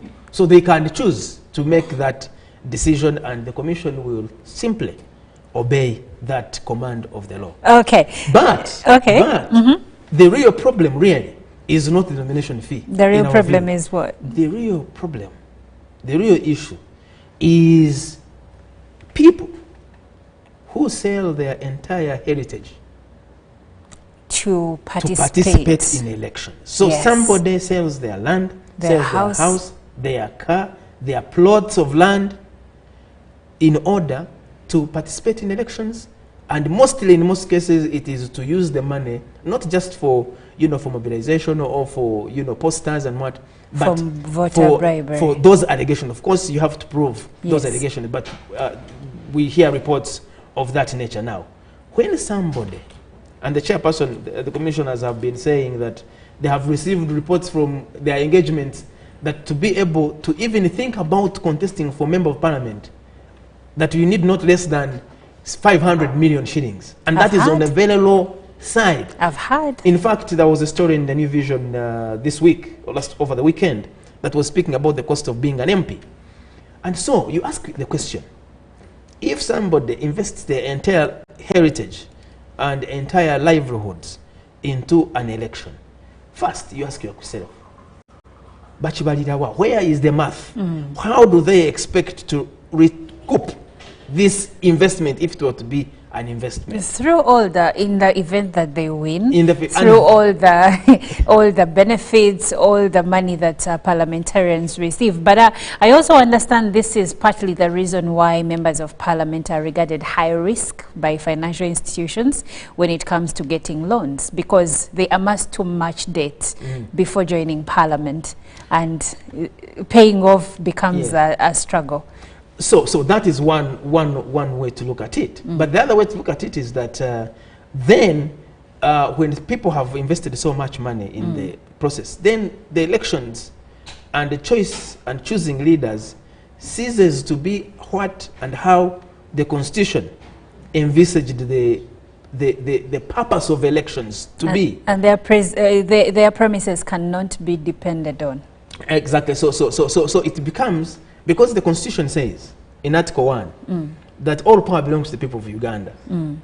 And the Clause 4, and I have a book here which has the Constitution, Clause 4 paraphrasing it, that the people shall choose those who will lead them through regular, fair and free elections. And then the Constitution goes on in Article 59 to provide for the right to vote. And then in Article 60 or 61, establishes the Electoral Commission as the body responsible for organizing these elections.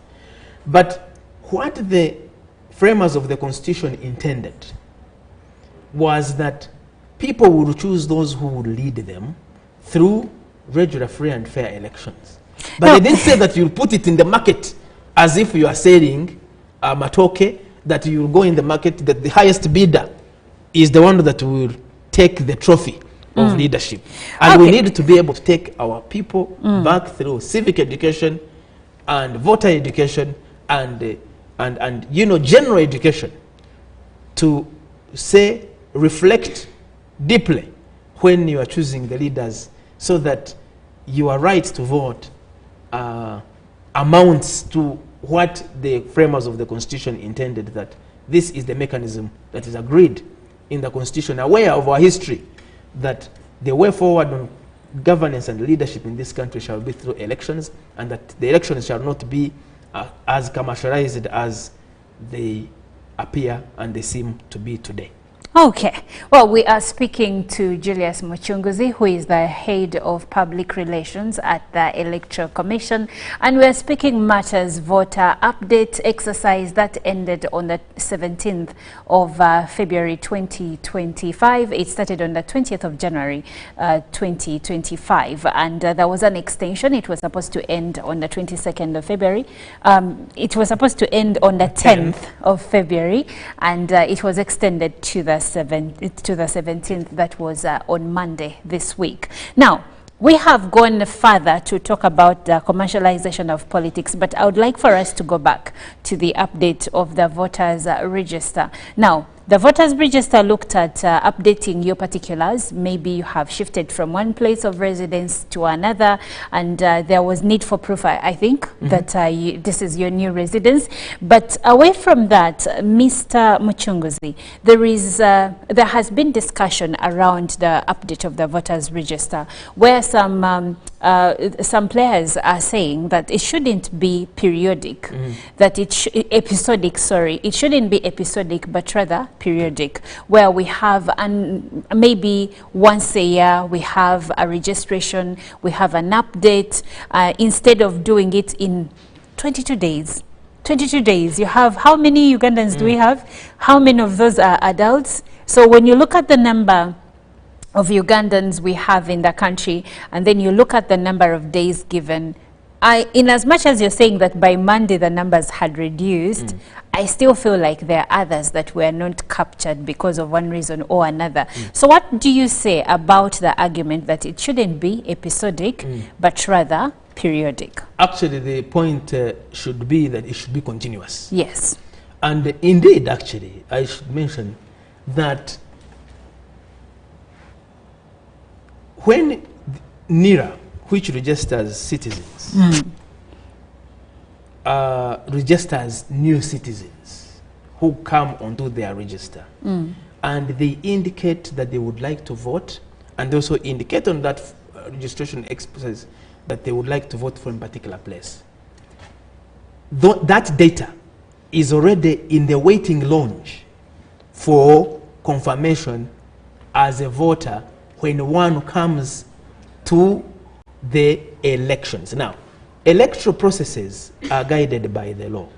The law provides that there shall be a period gazetted for the update of the National Voters Register. But along the way, for instance, from 2021, from the elections of 2021, the National Voters Register has been growing.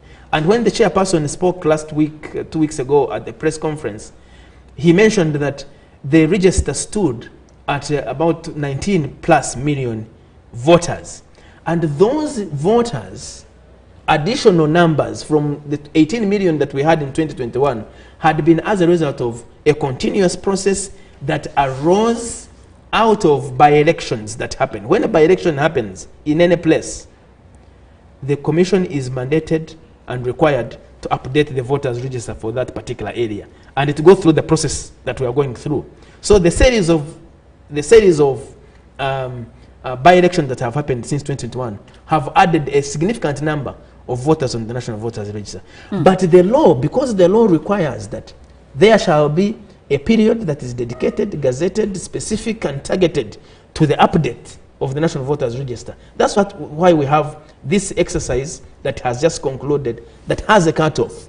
But ideally and in practice, the voters register continues to be updated, to be populated as and when the processes of registration of new citizens happens.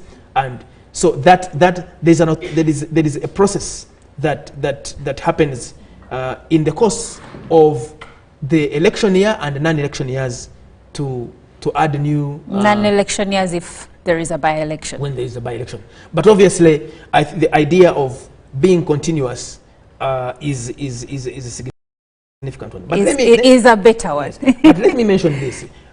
Well, first, that all these elements of the electoral process are guided by the law. And so the gazetted period that we had from 20th of January to the 10th, and then the extension to the 17th, are provided in the law. But I wanted to make one point, just for purposes of emphasis why this process and exercise of the update of the voter register that we've just concluded, well, the cutoff has been met, but now the process continues. We have not completely, concluded having in place a national voters register. Okay, please help us understand that even further, because when you say cutoff was 17th, yes, but then you say the process continues. What you mean? If I'm not yet, if I've not yet updated my particulars, I can still go to my parish and do that? The cutoff was for people to come and register as new voters, or come and apply to transfer, or come and for students to fill forms and make sure that they go on the voters register after demonstrating that they have turned 18. Now there is a next step in this process of generating a national voters register, and that's why I want to take you. One, that what is happening now, all staff of the commission across the country are providing and submitting returns from the exercise. So all this data that has been captured during this period of the update of the National Voters Register is now being correlated, is now being tabulated, is being submitted to a central processing unit, so that we, the Commission, can have the numbers and data that have come out of this exercise. Once the processing period of these returns has been concluded, there is another period provided for on the roadmap and also in the law of what we call the display. The display of the National Voters Register. Now this will be the display of what has come out of the exercise that we've had. And this display is going to be done at each polling station across the country. So at each polling station, you'll have a list of people that have registered to vote from that particular place. And in Uganda, the law says that you can only vote from where you reside or where you originate. When that time comes, the commission will be coming out and asking Ugandans and calling on Ugandans and saying, look, please go at your polling station. Look at the displayed voters register for your polling station. Let us know if any people that should not be on that register are on. And people will come and say, oh, but this man died 3 years ago. He's still on the voters register. He should not vote. That's definitely because he's dead. They will say, no, this is not a resident. We don't know him or her. And they will say, remove this one, remove this one, or remove this one. So when that exercise of the display is concluded, now again, now the commission, the team of the staff of the commission will process the returns again now of this of the display, and ultimately come up with the right, correct national voters register that has the right people, that has only those that must be on, that removes the dead, that removes those who moved, that removes those who are not confirmed to be citizens, so that we have, the country has a credible, clean national voters register. Okay. We say that a credible, clean national voters register is the beginning of having a credible, clean election. Because number one, you know that if you are not on the national voters register, you can't vote. If you are not on the national voters register, you can't contest. If you're not on the national voter register, you can't be an agent of a candidate, you can't nominate a candidate, and you can't raise a petition, a complaint, if there's any electoral related matter. So having the right people on the national voters register is very significant, and that's why the commission places very special emphasis on ensuring that this process and this exercise is done right, is done correctly, so that the country has a reliable voters register that will inform the numbers and the processes, subsequent processes of the election. Okay. Now, Mr. Mchunguzi, let's look at the expression of interest to conduct voter education for the 2025-2026 general elections. What is the criteria? What is the procedure for people to get on board? Because I believe after this exercise of voter register updates, then the next we are embarking on is voter education. Actually, voter education is one of the most important elements on the roadmap and in the electoral process, and it is a continuous exercise. It is conducted by staff of the Electoral Commission and also by partners, civil society, the media, and all other partners. And for the commission staff, this is one exercise that they do every single day of their engagements in the field. We have about 800 staff in the 140 plus districts, and they use every platform, the media, the community meetings, the religious meetings, the church meetings, mosque meetings, to make sure that they talk about voter education. But behind voter education, underneath, not underneath, but alongside voter education, you've got civic education. The Constitution mandates the Uganda Human Rights Commission to undertake civic education. And the Constitution also mandates the Electoral Commission to undertake voter education. But the two are really joined at the hip. You can't talk about voter education without talking about civic education. And what's the difference? So civic education explains the why. Why do I vote? What is the purpose of a vote? Why should I participate? So it answers the question of the why, the civic undertones and foundations of a democracy or a governance process. Voter education is specific on the what, on the how. Voter education is on how. How do you do it? Where do you go? Where do you go? What do you take? What do you take? How do you take? And how? Akabonero. Akabonero. Kanokafu, yes. You know? Now, but before you get to how, we get to the why. And the why is as important as the how. Both of them are very important. I think when you understand the why, the how is easier to grasp. That is also assumed. But we have also had cases where in these professional elections of lawyers, I don't know what, even I was told that even in Parliament, when they're electing, you find an invalid vote. Yes, by a member of Parliament. So we cannot take anything for granted when it comes to voter and civic education. Every ground must be covered without taking assumptions, without assuming that people actually know. So but now, Mr. Mchunguzi, I know you have a lot to share there, but for a minute, okay, you will complete that point you wanted to complete, but I would also want us, before I forget, to look at the other contention. Ugandans in the diaspora. More and more, every election cycle, they be hopeful that this is the time we are going to participate in our civic duty as Ugandan citizens living outside the country. We've seen that Rwanda has successfully done that, where their people in the diaspora have been able to vote despite being in the diaspora. So let's talk about Ugandans in the diaspora. Is there any chance for them to be a part of the next general elections, or that's still a faraway dream? Okay, so as I was concluding the point on voter education, the Constitution mandates the Electoral Commission to accredit institutions, civic, self-funding organizations, civic organizations, to participate in voter education.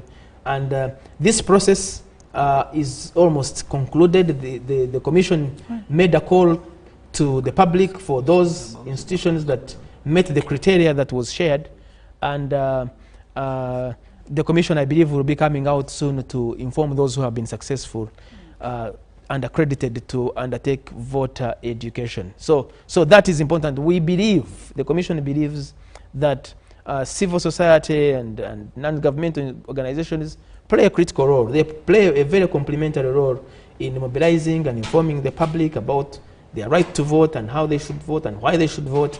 Because we know, as the Commission has always mentioned, as I told you at the beginning, that a credible, transparent, free, peaceful, free election is a function of all the key stakeholders, and civil society groups that are involved in voter education play an important role.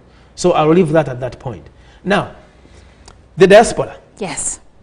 The diaspora are important citizens, or that they live outside of the country.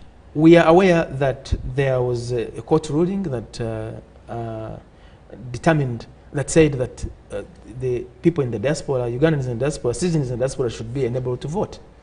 And what the Commission has done and is, number one, that to effect the desire of the diaspora to vote would require an enabling law that would, for instance, allow or mandate the Commission to go in the United States of America and establish polling stations in the 50 states of the US, or find a mechanism of where and how they would vote, or even register them from there.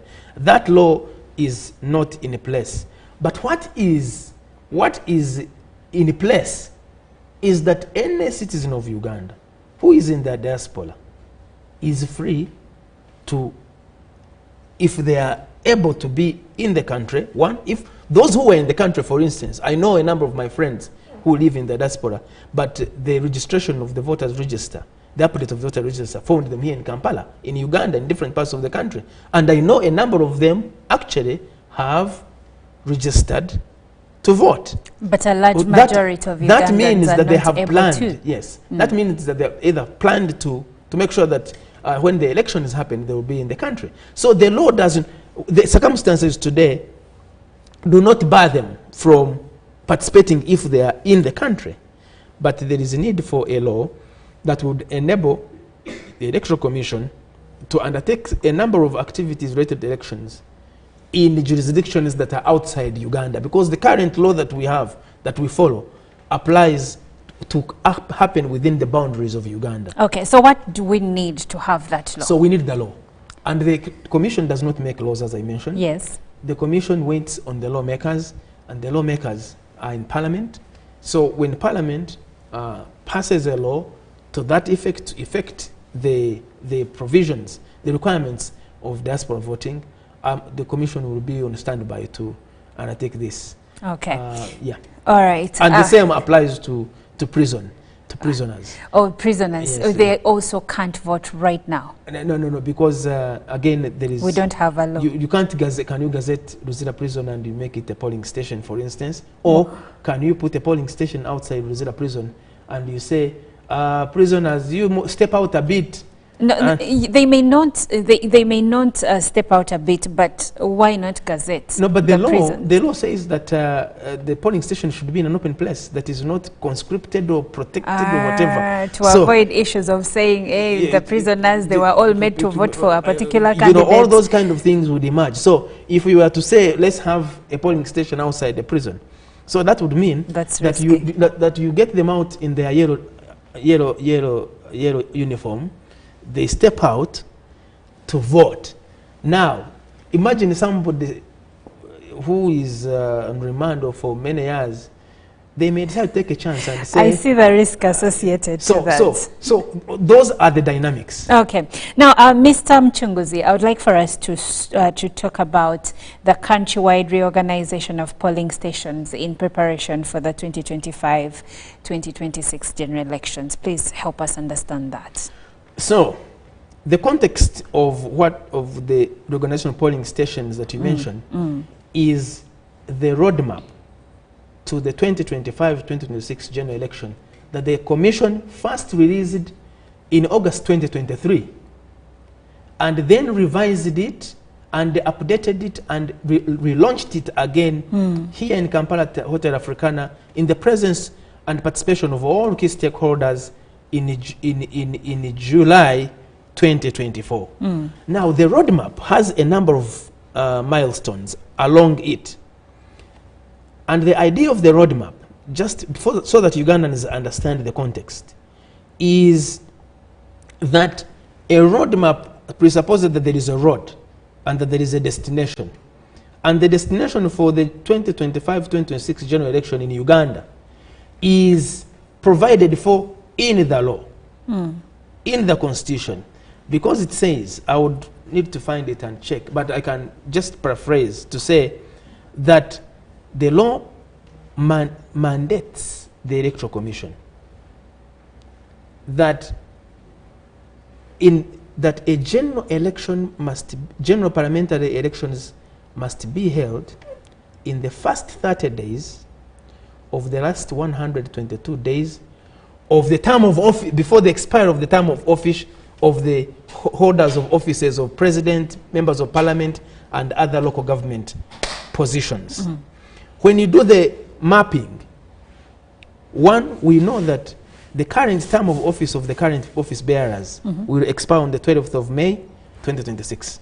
So when you do the math of the last 122 days, and you say the first 30 days of that 122 days, it gives you a period between January and Feb as the period within which the general elections for members of parliament and president should be conducted. Now, when you know the end, then you work backwards. The commission develops the roadmap backwards from the end, so that you don't exceed the end. Because the wording of the law in the constitution is that shall. Shall in the law, the lawyer tell you that shall means that you must. You can't move around. You can't guess. You have no alternatives. You have no options. So that roadmap that we are following was developed with that end in mind, to make sure that we don't cause a crisis in the constitution by failing to deliver an election, and it has never happened and could never happen. So the first major exercise on that roadmap was the demarcation of electoral areas at local government level and the reorganization of polling stations. Okay. So the reorganization, the demarcation of electoral areas ended, and that was that identifies and maps the positions that are available for contestation at local government level for councillors in the various jurisdictions of local government. And then the organization of polling stations happens because between the last general election and now, so many things have changed. A place that was available for a polling station has changed, for instance. There is a petrol station. There is a petrol station, or there is a school, or there is a shopping mall. And so that was one of the first elements that the organization was looking at. Then in some places, there are places where, because of population dynamics, there is a need to create a new polling station, because maybe of numbers or other dynamics and other considerations. Okay. So there will be a phase when all these new polling stations again will be displayed alongside during the display period for the voters register. People will also see what these polling stations look like, so that everybody knows where they will be voting from come not 2026, but 2025 in June. Because special interest group elections. And that's why, again, this exercise of the update is also responsible, or provides a basis upon which the voters registers for special interest groups are extracted for the youth, for the elderly, and for persons with disabilities. And workers. Those ones also have their own system. Okay. Well, thank you so much, Mr. Mchungas. Unfortunately, time has run out for us, but you look surprised. Because it's not yet 1 hour, according to the time I've spent here. But it is your parting remarks in a few seconds. Let me, first of all, really thank you for hosting us here. As always, we are delighted to be here to share with the people of Uganda about this important exercise of the general election, which enables them to choose their leaders. But there are key messages that the Commission wants to convey. Number one is that an election is not a war and should not be treated as such. Elections should not divide Ugandans, should not divide us. Elections should come and go and leave people in peace, able to do and go about their normal business, earning their livelihood. That there is no place for violence in our elections. Anybody that wants to portend or to perpetuate violence should be shunned. Number three, that we should all follow the law in all our engagements in the electoral process. Number 5, that we should follow the guidelines released by the Electoral Commission. Well, and finally, that we should not use language that divides or that that generates or that is hateful in nature, that tries to divide the people of Uganda.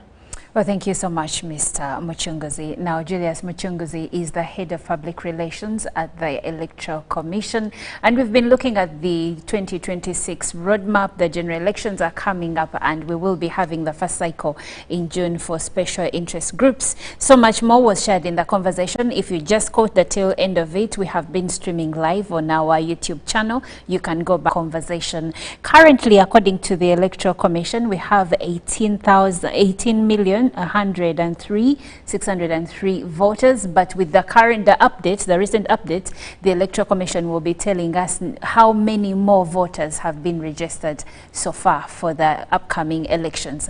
This is where my conversation with you will end. Thank you, Mr. Muchunguzi, for making the time. Pleasure. And thank you for our viewer for being with us from 6:30 up until this minute. We'll catch you again tomorrow. Ruben Puma is coming up next with the sports updates.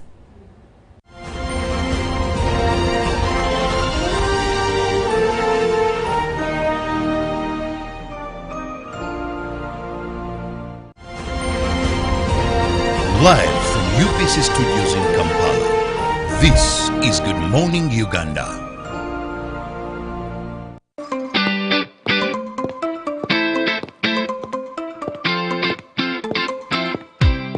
International Women's Day is celebrated annually on 8th March. It is a time to reflect on progress made, to call for change and to celebrate acts of courage and determination play by women. On Saturday, 8th March, Uganda will join the rest of the world to commemorate International Women's Day. The national celebrations will be held in Changwanzi district under the theme Accelerate Action for Gender Equality. The President of the Republic of Uganda, Yoweri Kaguta Museveni, will be the chief guest. Join us for the live broadcast to witness outstanding women receive medals in recognition of their achievements and contributions to the country. Happy Women's Day.